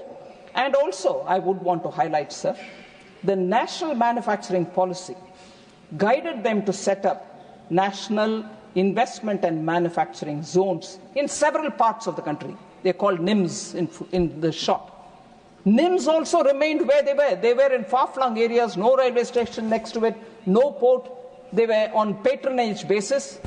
And not until when Prime Minister Modi brings PM Gati Shakti, when all this gets integrated into that, when a scheme of things are understood as to does it have a port next to it, does it have a railway station next to it, is a coal mining area or a raw material supply area next to it, bring all that together and do something to improve logistics there, it is only after that PM Gati Shakti has NIMS found the light of the day. Otherwise, they were desolate and isolated places all over the country with no semblance of any making in India. Of course, manufacturing was just a policy for them. There was no more implementation on it. Similarly, sir, they also had a lot of quick fix FTAs, which killed actually many of our manufacturing. Today, Commerce Minister is struggling to have those FTAs hurriedly done during their period. reviewed, because countries have realized it was so loosely worded, it had so many things which was ready giveaways for our partner countries, which is good. You want to give them market access for many of the things. But we didn't get equally anything for ourselves. So the Commerce Ministry today is sitting and asking those countries to review the FTA signed during UPA policy time. So that hurried rushing into FTA, hurried bringing into some kind of a context, manufacturing policy, has not delivered. On the contrary, has hurt us. Believe in Make in India. It is giving you results. I've already quoted how defense exports are flourishing under Make in India. Of course, everybody called during UPA time their growth as jobless growth, which is right. 69, the report of the Standing Committee on Finance itself said that. Sir, but I would like to highlight the fact that Make in India has actually given us good result. We took step after step after step to strengthen the manufacturing in this country. Corporate tax rate was brought down to 15% for new capacities in February 2019. Production-linked incentives have been given for critical key starting materials, KPI, drug intermediaries, and active pharmaceutical ingredient manufacturers. Manufacturing of medical devices have happened. Automobiles and auto components get PLI. Pharmaceutical drugs get PLI. Specialty steel gets PLI. Telecom network products, electronic technology products, white goods, ACs and LEDs, food products, textile products, MMF segment of technical textiles, high efficiency solar PV modules, advanced chemistry cells, and drones and drone components all get PLI. I just want to highlight one data point, sir. I'm not just listing PLIs. Some of the most notable achievements of PLI schemes are attracted investments exceeding 1.5 lakh crores.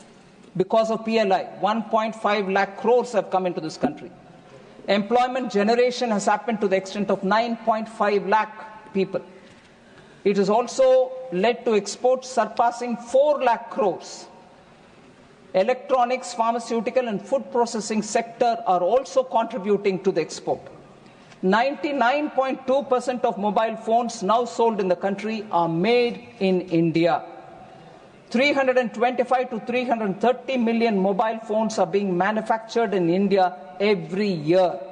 Mobile phone exports reached $15.6 billion in 23-24 from 0.2 billion in 2014-15. Significant reduction in the import of raw materials in the pharma sector, thanks to PLI. Considerable improvement in domestic sourcing of raw materials in food processing, again because of PLI. Telecom equipment manufacturing surpassed 50,000 crores in sales under the production-linked incentive scheme.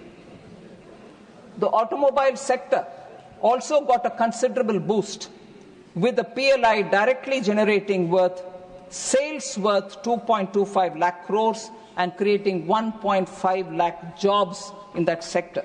So I would request our Congress members, when they talk about Make in India, thinking that they can sing a requiem, I'm sorry, no, it is live, kicking, flourishing, and making our economy absolutely stronger for it.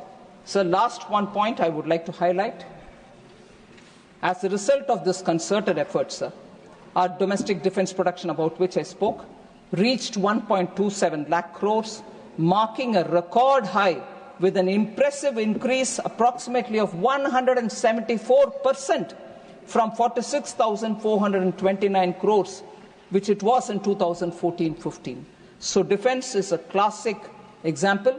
In that, I will just put one example forward, sir. You are from Bihar. It's a very good example to show how every state of India is contributing for Make in India. Made in Bihar boots are now part of the Russian army's equipment. So Bihar is contributing for manufacturing, and boots manufactured there are going for our Russian army as well. So, number of companies have also increased which have registered. 13% increased in the number of establishments has been witnessed. Employment marked over 10% rise. Manufacturing sector reported the highest wage growth of 16%. Sir, without elaborating more, I know honourable members are waiting for a long time. Lunch hour, you may run the House even during lunch, but I don't want to take more of your time. But I thank every one of the members who have spoken on the 4 bills which are before this House for consideration and returning to the Lok Sabha. Thank you. Members, please. I shall now put the motion regarding consideration of the Appropriation Bill 2025 to vote. Please, it's over. Yes, tell me. So my point of order is under Rule 238A. Honorable Finance Minister, in an attempt to justify the stand taken by her government, I can understand that, made a lot of allegations, unwantedly dragged. Please be brief and quote the rules. I'm coming to the point, sir. Be brief, yes. While talking about the honourable member, Mr. Vikas Ranjan Bhattacharya, who is a senior member, I'm just telling you, be patient. Her reference was like this: whether he doubts his CPM membership. There was a passing comment by her. So that is quite defamatory, and she should be. No. I'm kindly go through the verbatim documents. That reference could have been avoided. The reference was whether he himself doubts his CPM membership. Thank you. It's no pointer. Please. I shall now put the motion regarding consideration of the Appropriation Bill 2025 to vote. The question is that Appropriation Bill 2025 as passed by Lok Sabha be taken into consideration. Those in favour will please say aye. Aye. Those against will please say no. I think the ayes have it. The motion is adopted. We shall now take up clause by clause consideration of the bill. Clauses 2, 3 and the scheduled stand part of the bill. Those in favour will please say aye. Aye. Those against will please say no. I think the ayes have it. Clauses 2, 3 and the schedule are adopted. Clause 1, the enacting formula and the title stand part of the bill. Those in favour will please say aye. Aye. Those against will please say no. I think the ayes have it. Clause 1, the enacting formula and the title are adopted. Srimati Nirmala Sitharaman to move that the bill be returned. Sir, I rise to move that the bill be returned. Motion moved that the bill be returned. The question is that the bill be returned. Those in favour will please say aye. Aye. Those against will please say no. I think the ayes have it. The bill is returned. I shall now put the motion regarding consideration of the Appropriation number 2, Bill 2025 to vote. The question is that the Appropriation number 2, Bill 2025 as passed by Lok Sabha be taken to consideration. Those in favour will please say aye. Aye. Those against will please say no. I think the ayes have it. The motion is adopted. We shall now take up. Please keep quiet. Shanti rakhe, please. We shall now take up clause by clause consideration of the bill. Clauses 2, 3 and the schedule stand part of the bill. Those in favour will please say aye. Aye. Those against will please say no. I think the ayes have it. Clauses 2, 3 and the schedule are adopted. Clause 1, the enacting formula and the title stand part of the bill. Those in favour will please say aye. Aye. Those against will please say no. I think the ayes have it. Clause 1, the enacting formula and the title are adopted. Srimati Nirmala Sitharaman ji to move that the bill be returned. Sir, I rise to move that the bill be returned. Motion moved that the bill be returned. The question is that the bill be returned. Those in favour will please say aye. Aye. Those against will please say no. I think the ayes have it. The bill is returned. I shall now put the motion regarding consideration of the Manipur Appropriation Vote on Account Bill 2025 to vote. The question is that the Manipur Appropriation Vote on Account Bill 2025 as passed by Lok Sabha be taken into consideration. Those in favour will please say aye. Aye. Those against will please say no. I think the ayes have it. The motion is adopted. We shall now take up clause by clause consideration of the bill. Clauses 2 to 4 and the schedule stand part of the bill. Those in favor will please say aye. Those against will please say no. I think the ayes have it, the ayes have it, the ayes have it. Clauses 2 to 4 and the schedule are adopted. Clause 1, the enacting formula and the title stand part of the bill. Those in favor will please say aye. Those against will please say no. I think the ayes have it, the ayes have it, the ayes have it. Clause 1, the enacting formula and the title are adopted. Srimati Nirmala Sitharaman ji to move that the bill be returned. Sir, I rise to move that the bill be returned. Motion moved that the bill be returned. The question is that the bill be returned. Those in favor will please say aye. Those against will please say no. I think the ayes have it, the ayes have it, the ayes have it. The bill is returned. I shall now put the motion regarding consideration of the Manipur Appropriation Bill 2025 to vote. The question is that the Manipur Appropriation Bill 2025 as passed by Lok Sabha be taken into consideration. Those in favor will please say aye. Those against will please say no. I think the ayes have it, the ayes have it, the ayes have it. The motion is adopted. We shall now take up clause by clause consideration of the bill. Clauses 2, 3 and the schedule stand part of the bill. Those in favor will please say aye. Those against will please say no. I think the ayes have it, the ayes have it, the ayes have it. Clauses 2, 3 and the schedule are adopted. Clause 1, the enacting formula and the title stand part of the bill. Those in favor will please say aye. Those against will please say no. I think the ayes have it, the ayes have it, the ayes have it. Clause 1, the enacting formula and the title are adopted. Srimati Nirmala Sitharaman ji to move that the bill be returned. Sir, I rise to move that the bill be returned. Motion moved that the bill be returned. The question is that the bill be returned. Those in favor will please say aye. Those against will please say no. I think the ayes have it, the ayes have it, the ayes have it. The bill is returned.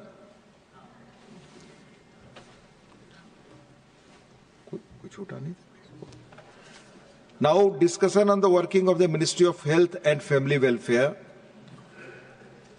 Shri Trichu Shivaji to raise the discussion on the working of the Ministry of Health and Family Welfare. माननीय मंत्री जी ने chair से permission लेकर गए हैं, अभी तुरंत आएंगे. His two state ministers are here. He has taken permission from the chair to go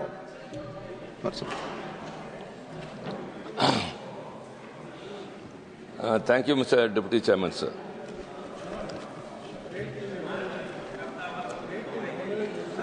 Please. Yes, I have already informed. Please.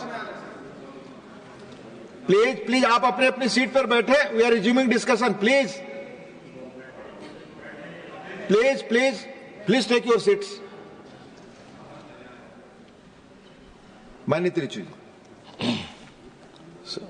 Thank you, Deputy Chairman, sir. So I am very thankful that the DMK party has been asked to initiate the discussion on the working of the Ministry on Health. Sir, though health is not very explicitly in our constitution, but Article 21, which is fundamental right. Please take your seats. Which is a fundamental right for personal life and liberty, was interpreted by the Supreme Court that it involves health also. So health becomes a fundamental right. And the health is a state subject. And as per the concurrent list, there are certain responsibilities with the union government also about the medical education, controlling the population and family planning and all other things. Sir, in this situation, the union government has a very important role to take care of the states also by way of funding and financing them. But in India, though health is a right, fundamental right, as per the Supreme Court's verdict, it is a privilege only to meant for those depending upon the geography and wealth. A quality health care to millions of people are not able to be accessed by way of need, only by way of where they live and how much they are affordable to pay. A government that seeks to this reality must invest in public health in both vision and commitment. But what actually the budget allocation for health in the union government, sir, the present government, it is only it has declined. It was 2.5% in 2017-18. Instead of going up, it has come down and now it is only 1.9%. How it is possible a country which has a population of 42 crore of people, in which 30,000 crore people are below poverty, they are poor people, and around 40 crore people are middle class. So considering those people, the government should have allocated more funds to the health, but it is not so. Compared to other countries, sir, the United States has allocated 9.7% of its GDP to public health. China spends 2.9%, and even Sri Lanka surpasses at 1.9%, but for India is only 1.4%. This is very sad. Even a small country, Sri Lanka, has surpassed us. So, what actually is in the mind when you are to take care of the people of their health?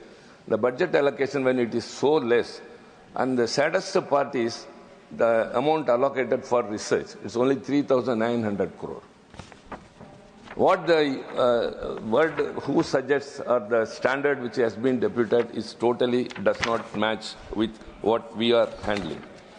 Sir, though the union government plays a significant role, it doesn't take all these things into consideration. Just 4.4% of the ministry's budget is spent towards health research. That is, you know how much, sir? 0.02% of our GDP. Actually, the WHO has suggested it should be at least 1%. Even the Standing Committee on Family and Health and Family Welfare has recommended that it should be 0.1% at least. But actually it is 0.02%.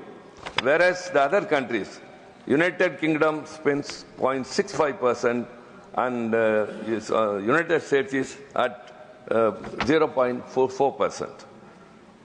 Sir, this standing committee's recommendations are not taken into consideration.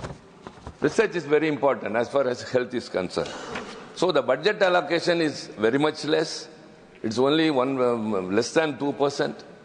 And the research is much lesser than the GDP, that's 0.02%. Take, for example, the state governments. The Tamil Nadu state government has allocated 4.9% of its total expenditure towards health care. So it must be taken as a cue.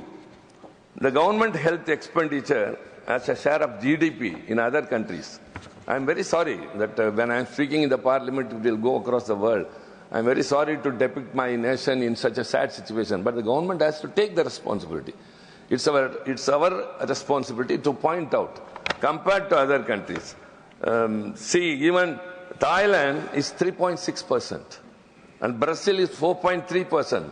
South Korea is 5.4%. But in our country, the government's expenditure towards health is so sad that we stand at only 1.4%. So they have to take into consideration that it is not a thing that should be overlooked just like that and say these things and impose upon. So the medical education is vested with the union government. Instead of controlling the population. See, for example, we are raising the issue of delimitation, that we may have a very bad consequence if the delimitation is done on the basis of population. Why, sir? In 1976, an amendment was brought in the Constitution that birth control will be implemented across the country uniformly, and then only delimitation can be done, and it was deferred to 25 years after. And even in 2001, when Vajpayee ji was the Prime Minister, he also deferred it to 25 years since the population has not come to a level.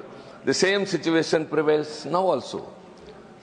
In 2001, the population was 100 crore, and in 2011 it became 120 crore. And now it is 142, whereas the southern states have controlled the population, whereas the northern states have gone. So the government should have concentrated that uniformly the population should have been controlled and family planning should also have been implemented. But not so. Whereas it comes into the medical education, they bring an examination NEET, which is common to all across the country. Sir, one size fits all will not suit to education. Every state has, see, Tamil Nadu has got 79 medical colleges, the highest in the state, in the country. We give a very good education, everyone is appreciating, that all apart. You introduce NEET, which doesn't suit to one part of the country.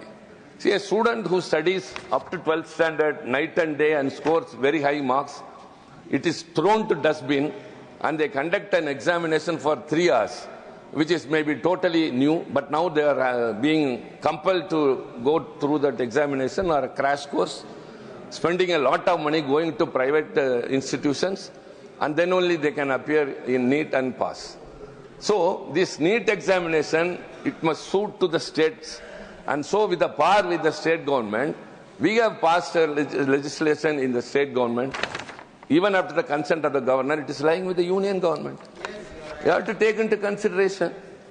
A state has got its own right. Health is a right of the state as per constitution.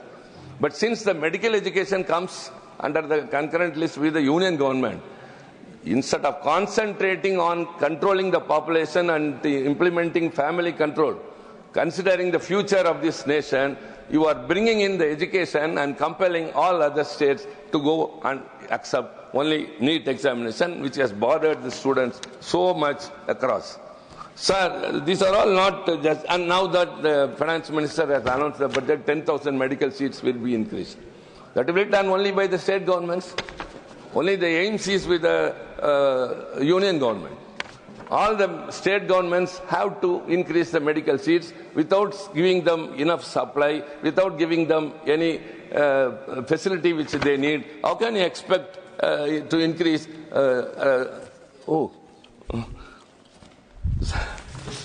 So I have to run fast.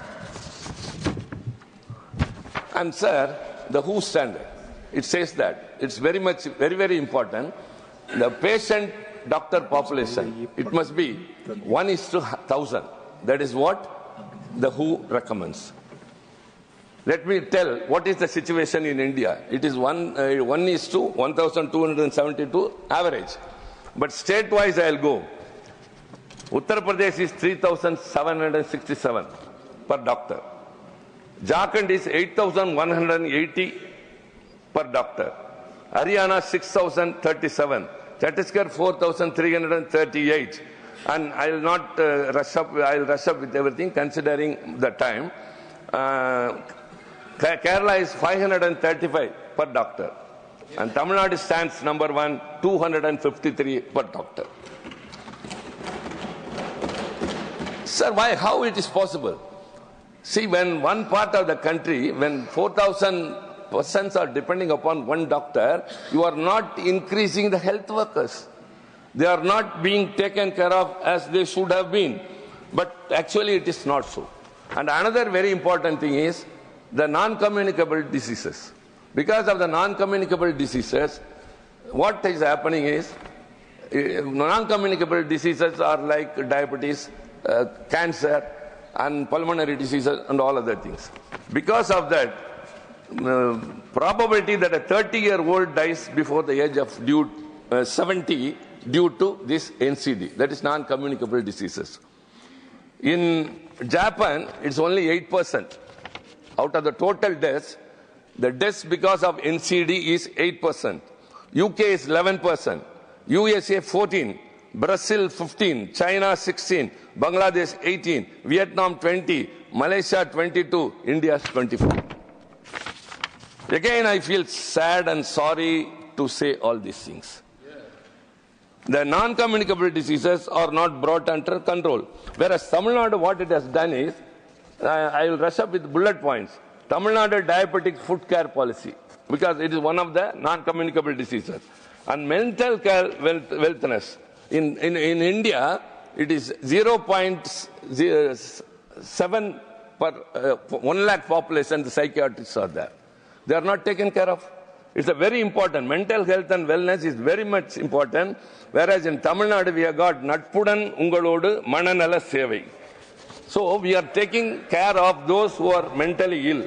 And Punnagai scheme, that is about smiling. Punnagai means smiling. Aims to ensure the dental health of students by providing dental treatment and creating awareness about one disease. And anemic.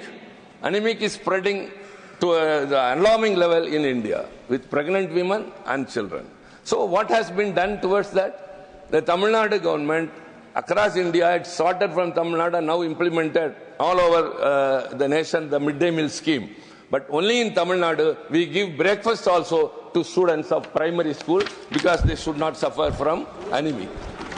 And this is being followed by other states like Kerala also. Kerala also following. So southern states always stand first. That's why we are victimized. That's why we are penalized. For everything, we are not taken care of. We are not being ignored. We are being ignored for the way we are performing very well. We have never heard that an outstanding student is punished anywhere, sir, only in our country. This government is with a stepmotherly attitude and partiality looking into it. Strong public health infrastructure we have. We have got a strong focus on preventive care and community health services.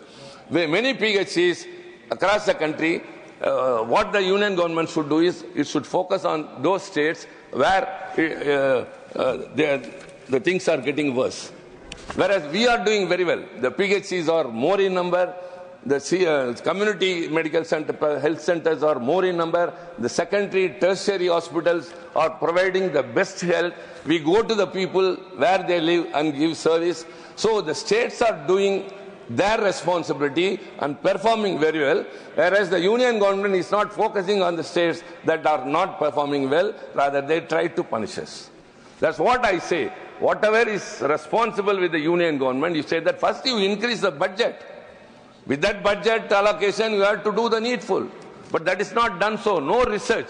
Without research, medical advancement cannot be. You cannot be depending upon other countries for technology development. Sir, I got very important concerns because I think you have to give me a minute or two for more. The health insurance. You have got one scheme, what is that? Pradhan Mantri Ayushman, and the state government has a different, the Chief Minister's health scheme, which gives 5 lakhs to people. That's all different. But the saddest part is the minister should take it into consideration. Excuse me, only the MOs is here, don't disturb them. What is take care? Please, ma'am. When we are talking much about the insurances, the term insurance, health insurance, and life insurance premiums are taxed at a steep 18% GST, the highest. Treating them as luxuries rather than necessities. How sad it is. Health insurance premium is charged at 18% GST. And out-of-pocket expenditure. The middle class people are too rich to get any aid from the government and too poor to spell out from their own pocket. And another thing is toxic air. India has some of the world's highest rates of lung disease. And aging population, the TFR, and it is increasing alarmingly, enormously this side, but in southern states it is under control, the total fertility rate. And very importantly, I would urge the health minister who is here to take into consideration 2 things. One is this insurance premium should not be charged at 18% GST. Another is one paraquat poisoning. It is available very freely. If anyone consumes that, even medical intervention cannot save them. I think the ministers are very much aware of it. Already the European Union, China and UK have banned that. Only India is having that. The poor people who get frustrated in life who cannot resort to anything when they try to commit suicide, at least to frighten their family or anyone else. They resort to something. So they get the rat poison, which is very easily available, and this paraquat poison, which is very much easily available, and they are not at all able to be rescued. They get worse. They cannot be saved on one hand. They deteriorate in the worst manner that no patient should suffer, and so urge the ministry to ban this paraquat poisoning and rat poisoning in the concern of the people. The common man, the poor man in this country, whoever is attempting to commit suicide, they are very easy. It's a herbicide. It's a herbicide and very easily available. And this is not just a suggestion from the ruling party side. I am speaking on behalf of the people who are suffering at the hospitals because of committing suicide. And the most important is the AIIMS at Madurai in Tamil Nadu. It was announced in 2018 with a proposed completion by 2022. The project remains in limbo with only excuses and shifting deadlines. Whereas at the same time, some aims have been announced to various other states and all have been completed, all have come to functional. That's why I say don't look with a partisan eye the states. You have to look all the states as one. I have repeatedly told we consider that we are a part of India and the union government has to consider the state of Tamil Nadu as a part of India. And so also healthcare is not a very easy thing. Many are suffering, not able to get a quality access to quality care because of the hospitals. In Tamil Nadu, 50% is government hospitals, 48% is private, whereas in other parts like Uttar Pradesh and all, only 26% are government hospitals. So the government hospitals are not so easy. Anyone who has got an opportunity, please come and see the hospitals, the government hospitals in Tamil Nadu, the best ever. Nobody will go to a private hospital if they enter into the government hospital. So also all the schemes we are implementing before prevention is better than cure. That is the policy what we are implementing. Kindly take Tamil Nadu as a cue and implement it across the nation. And I urge the ministry to increase the budget and especially the GST must be reduced. Thank you very much. Thank you very much. I now call upon the members whose names have been received for participation in the discussion. Dr. Bhagavat Karad. माननीय उपमहापौर महोदया, उप सभापति महोदया, मैं आपका और हमारे हाउस लीडर माननीय जेपी नड्डा जी का आभार व्यक्त करता हूं। मुझे हेल्थ इस सब्जेक्ट के बोलने के लिए वक्त दिया है। संस्कृत में एक सुभाषित है, सर्वे संतु निरामय। इसका मतलब ऐसा होता है कि हम we will be all free from the diseases. और इंग्लिश में एक कहावत है, जैसे may all the free from the diseases, that is if you are ability to love yourself, first love your health, love your character and love your nation. मैं इस budget के ऊपर बात करते समय बताना चाहता हूं कि अभी तक 1947 से अभी तक 43 हेल्थ मिनिस्टर्स हो चुके हैं और इस हेल्थ मिनिस्टर के हेल्थ मिनिस्टर ने अलग अलग स्कीम्स के माध्यम से हेल्थ की इम्प्रूवमेंट करने की कोशिश किया है। लेकिन प्रधानमंत्री मोदी जी के नेतृत्व में जो हेल्थ सुविधा दिया है, माननीय हेल्थ मिनिस्टर के गाइडेंस में जो कुछ काम हुआ है बहुत ही अच्छा हुआ है, बहुत ही अच्छी लंबी छलांग लगाया है। अगर हम एवरेज एज ऑफ इंडियंस का अगर देखें तो 1951 में average age of Indian was 37.2 years. 2006-14 में इंडियन का एज बढ़कर 67 ईयर्स हुआ था और 2014 तक अभी का इंडियन का एवरेज एज 70.7 ईयर्स हो चुका है। अगर हम ग्लोबल लाइफ एक्सपेक्टेंसी अगर हम देखें तो 71 ईयर्स हुआ है। हम अबाउट ग्लोबल एक्सपेक्टेंसी के पास जा चुके हैं। अगर हमारे पेरीफेरी के देश देखें तो पाकिस्तान की average expectancy of the life is 66.43 years, Nepal की कम है, श्रीलंका की कम है। दूसरा इंडिकेशन जो महत्वपूर्ण रहता है हेल्थ में तो मैटरनल मॉर्टिलिटी रेट रहता है, यानी आफ्टर डिलीवरी मदर का कुछ जो डेथ होता है उसके ऊपर काउंट किया जाता है। नेशनल हेल्थ पॉलिसी के माध्यम से ये मैटरनल मोर्टिलिटी रेट 1997 में 398 था, 398। अगर हम ग्लोबल मैटरनल मोर्टिलिटी रेट अगर हम देखें तो 223 पर लाख लाइव बर्थ है। लेकिन मैं आपको सदन में बताना चाहता हूं कि इंडिया का मैटरनल मोर्टिलिटी रेट 97 पर 1 लाख लाइव बर्थ है, यानी 83% रिडक्शन ये कुछ सालों में हो चुका है। Third important indication for health is infant mortality rate.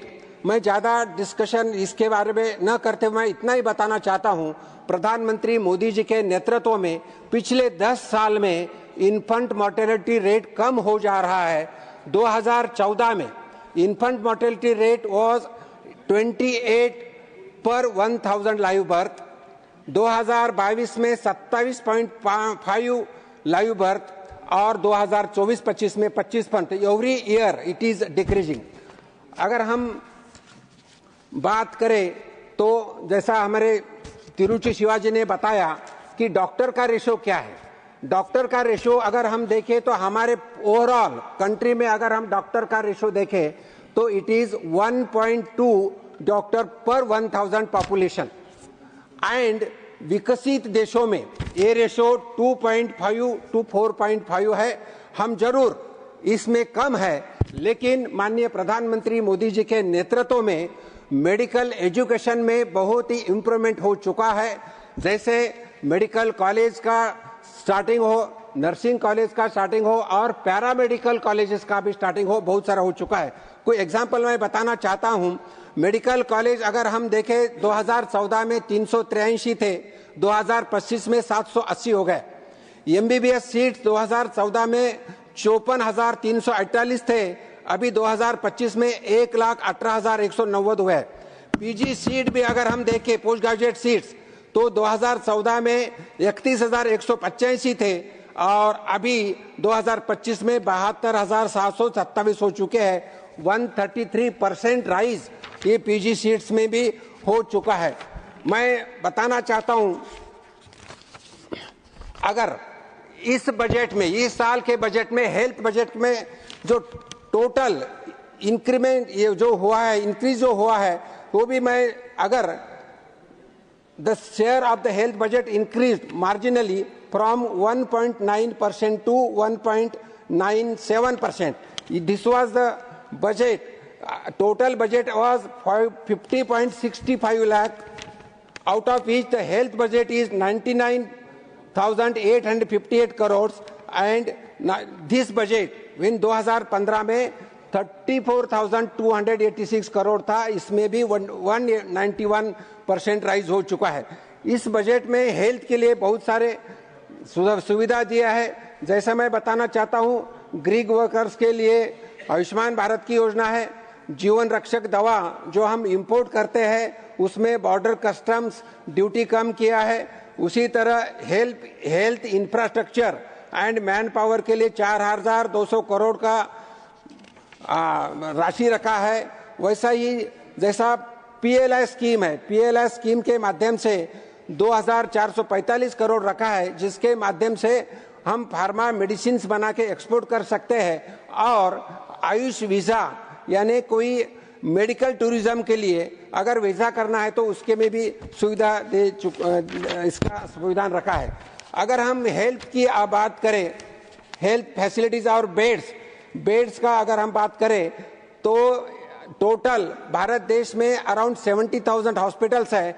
इसमें प्राइवेट अगर हॉस्पिटल देखें तो 44,000 प्राइवेट हॉस्पिटल है और 44,000 और गवर्नमेंट हॉस्पिटल 26,000 है। अगर WHO के हिसाब से बेड रेशो अगर हम देखें तो 1.3 पर 1000 पॉपुलेशन अभी हमारा भारत का रेशो है और WHO का रिकमेंडेशन है 3 होना है। डिफिसिट 1.7 पर 1000 पॉपुलेशन है। ये हम बढ़ाने के लिए कोशिश हो रही है। मैं इतना ही बताना चाहता हूं कि हेल्थ सर्विस अगर बढ़ाना है तो technology and critical element to enhance healthy care delivery का भी सिस्टम किया है। जैसा है इंडिया ये बहुत ही लार्ज कंट्री है, पॉपुलेशन ज़्यादा है, इसीलिए टेलीमेडिसिन हो, टेली कंसल्टिंग हो, टेली डायग्नोसिस हो और मेडिकल मोबाइल हेल्थ प्लेटफॉर्म के माध्यम से कुछ सुविधा भी दे चुके हैं। इन शॉर्ट जो अगर मैं बताना चाहता हूँ, प्राइमरी केयर हो, सेकेंडरी हेल्थ केयर हो, टर्शरी हेल्थ केयर हो, अलग अलग सेक्टर में काम हो रहा है। जैसे प्राइमरी हेल्थ केयर सेंटर में सब सेंटर्स हो प्राइमरी जिसमें 5000 सेंटर्स है, 3000 लोगों के लिए एक सेंटर रहता है। प्राइमरी हेल्थ सेंटर्स 30,000 है जिसमें 20,000 लोगों के लिए एक सेंटर रहता है। कम्युनिटी हेल्थ सेंटर्स अगर हम देखें दैट कवर्स अराउंड 1,20,000 लोगों के लिए रहता है।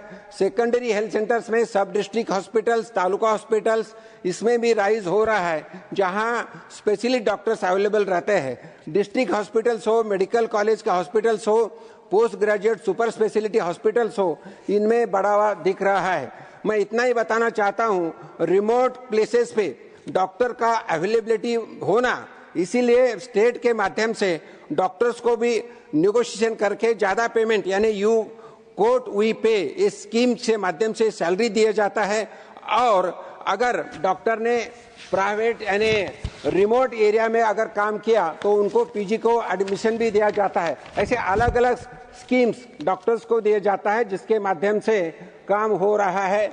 सब सेंटर हो, प्राइमरी हेल्थ सेंटर हो, कॉमन हेल्थ सेंटर हो, डिविजनल हॉस्पिटल हो या डिस्ट्रिक्ट हॉस्पिटल हो, यहाँ अलग अलग 14 से लेके 318 तक अलग अलग लेबोरेटरी टेस्ट किए जाते हैं और पेशेंट की केयर जाती है। अगर हम बीमारी की बात करें तो cancer one of the largest killing disease है। इसमें मैं बताना चाहता हूं, इस बीमारी को कम करने के लिए स्क्रीनिंग ऑफ द कैंसर, जैसा ओरल कैंसर हो, ब्रेस्ट कैंसर हो, सर्वाइकल कैंसर हो, इनका स्क्रीनिंग के अलग अलग कैंप के माध्यम से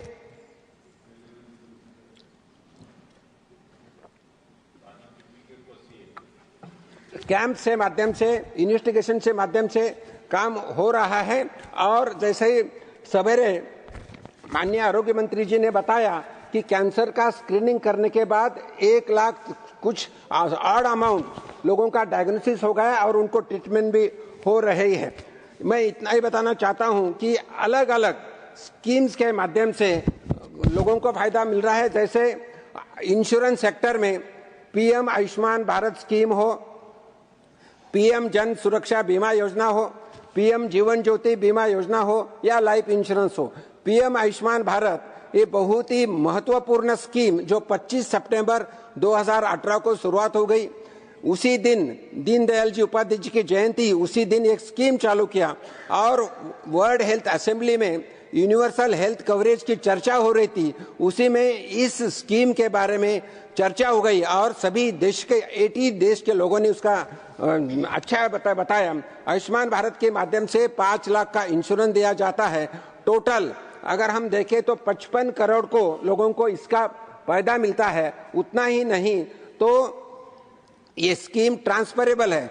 समझो एक पेशेंट अगर कोई एक आधे स्टेट में रहता है, दूसरे स्टेट में गया तो ये स्कीम के माध्यम से उसका फायदा ले सकते हैं। ये स्कीम के लिए 24-25 के बजट में 6,606 करोड़ रखे थे और इस बजट में 25-26 के बजट में 9,406 करोड़ रखे हैं। इसमें अभी तक 29,000 हॉस्पिटल्स का एनरोलमेंट हो चुका है। इस स्कीम इज अनफॉर्चुनेटली ये स्कीम जो है वेस्ट बंगाल, तेलंगाना, उड़ीसा और दिल्ली इस सरकार ने नहीं चालू की थी। अभी उड़ीसा और दिल्ली में हमारी सरकार है तो मुझे लगता है ये स्कीम जल्दी ही चालू हो जाएंगी और गरीब लोगों को फायदा हो सकता है।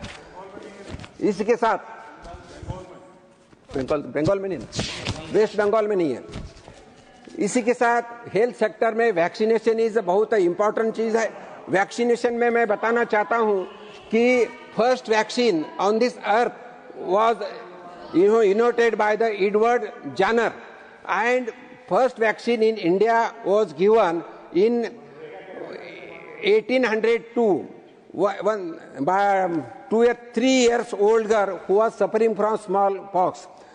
प्रधानमंत्री मोदी जी की सरकार आते ही तत्कालीन हेल्थ मिनिस्टर माननीय नड्डा साहब ने इंद्रधनुष एक स्कीम चालू किया था। इंद्रधनुष के स्कीम के माध्यम से 7 अलग अलग बीमारियों के लिए वैक्सीनेशन शुरू की और ये वैक्सीनेशन के माध्यम से 2.53 करोड़ चिल्ड्रन और 68 लाख प्रेग्नेंट वुमन को वैक्सीन दिया और अलग अलग डिसीज के माध्यम से उनको प्रोटेक्शन मिला है।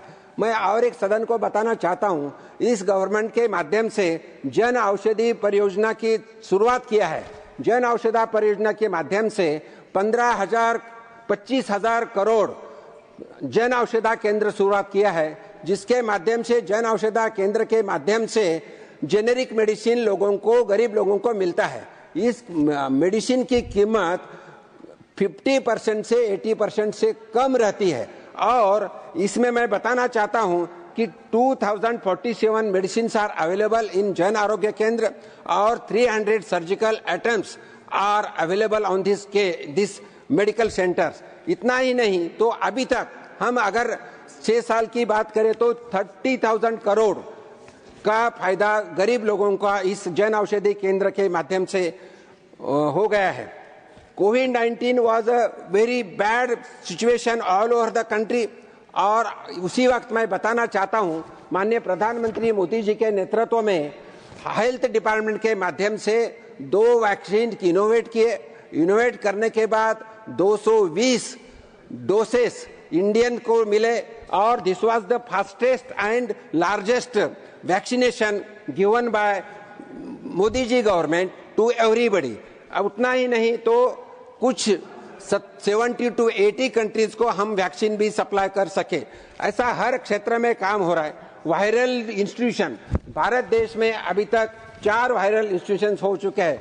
इन शॉर्ट मैं इतना ही बताना चाहता हूं, माननीय प्रधानमंत्री मोदी जी के नेतृत्व में एक तो आयुष्मान बढ़ चुका है, वैक्सीनेशन पे काम हो रहा है, पेंडेमिक पे काम हो रहा है, प्रिवेंटिव डिसीजेस में काम हो रहा है, medical students, medical PG students सबकी बढ़ रहा है, तो हेल्थ सेक्टर में अच्छा काम हो रहा है। अंत में मैं मेरा वक्तव्य एक हिंदी कविता से समाप्त करता हूं। इस कविता के माध्यम से मैं कवि ने स्वास्थ्य के दुनिया में को सबसे बड़ा धन बताया है। यह कविता सरल और स्पष्ट शब्दों में समाज के बेहतर स्वास्थ्य के लिए प्रेरित करते हैं।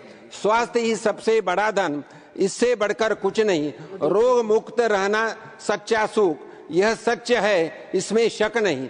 धन दौलत का मतलब जब शरीर को रोग से भरा, सुख शांति के खोज में हम, स्वास्थ्य ही है सच्चा धारा। तो इन शब्दों के साथ मैं मेरे वाणु को विराम देता हूं और हमारे आरोग्य मंत्री का अभिनंदन करते हुए खत्म करता हूं। धन्यवाद। श्री अखिलेश प्रसाद सिंह। धन्यवाद सभापति महोदय। महोदया, सभापति कराड़ साहब के बोलने के बाद आपका बहुत बहुत धन्यवाद करता हूं कि मुझे अपनी पार्टी की ओर से आपने बोलने का मौका दिया। संयोग की बात है कि स्वास्थ्य विभाग से हमारा भी बहुत पुराना रिश्ता रहा है। ऐसे तो स्वास्थ्य मंत्री जी नहीं हैं, लेकिन 2000 में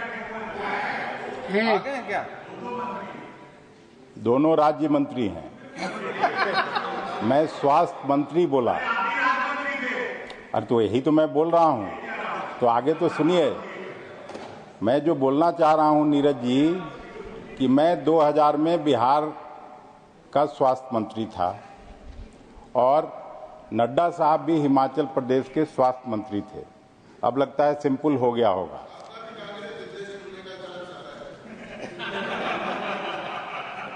और उनका धन्यवाद। तो इसलिए हेल्थ सेक्टर से मेरा पुराना रिश्ता रहा है।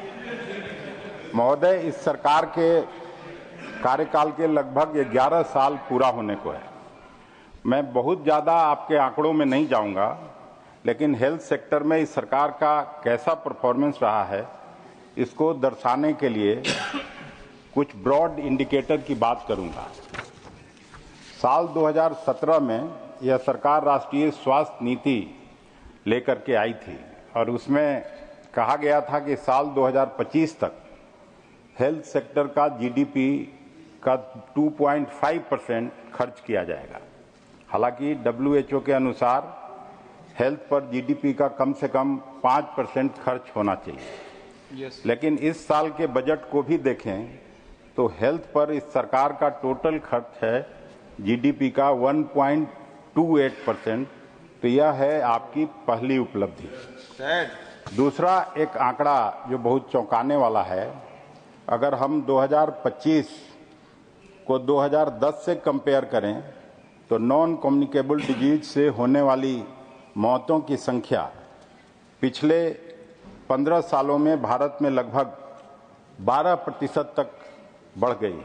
इसका सबसे बड़ा कारण यह है कि जिस तेजी से हमारे देश में लोग जीवन शैली आधारित रोगों का शिकार हो रहे हैं, वह दुनिया में सबसे ज्यादा है। कम्युनिकेबल डिजीज की बात करें तो राष्ट्रीय जो टीबी है, तपेदिक उन्मूलन कार्यक्रम का लक्ष्य आपने रखा था कि 2025 तक देश में टीबी का पूरी तरह से उन्मूलन कर दिया जाएगा, इस टीबी से को समाप्त कर दिया जाएगा। लेकिन अभी भी दुनिया के 25% टीबी रोगी भारत में है। साल 2023 में कुल 25,37,000 तपेदिक के मामले सामने आए थे, जो 2022 की तुलना में 1,15,000 से भी ज्यादा थे। तपेदिक से होने वाली मौतों के मामले में भी भारत में स्थिति दूसरे देशों की तुलना में सबसे ज्यादा खराब है। इसके अलावा जिस तरह से हर साल बरसात के बाद पूरे देश में डेंगू का आतंक फैल रहा है, यह भी पिछले 10-12 साल में देखने में आया है। और चिंता की बात यह है कि डेंगू की रोकथाम के लिए सरकारी स्तर पर कोई बृहद कार्यक्रम मेरी जानकारी में नहीं है। रूटीन तौर पर नेशनल हेल्थ मिशन में इसका जिक्र जरूर आता है। कुपोषण की बात करें महोदय, तो कुछ मामलों में हमारी स्थिति हमारे पड़ोसी मुल्कों बांग्लादेश, नेपाल और पाकिस्तान से भी खराब है। 17 जुलाई 2023 को इंडिया टुडे ने एक न्यूज आइटम पब्लिश किया था, जिसमें कहा गया था कि यूनिसेफ और WHO की एक ज्वाइंट स्टडी के अनुसार भारत में 4 में से 3 व्यक्ति को हेल्दी फूड मैसर नहीं है। जाहिर सी बात है कि जब एक साधारण आदमी रोजमर्रा के खर्चे के लिए पूरा संघर्ष कर रहा है, तो वह हेल्दी फूड की बात कहां से सोच पाएगा। फिर चेयर पर आज आप बैठी हैं, महिलाओं में एनीमिया अभी भी एक भारी समस्या बनी हुई है और मेरी जानकारी के अनुसार 45% महिलाएं आज भी एनीमिया से ग्रसित हैं।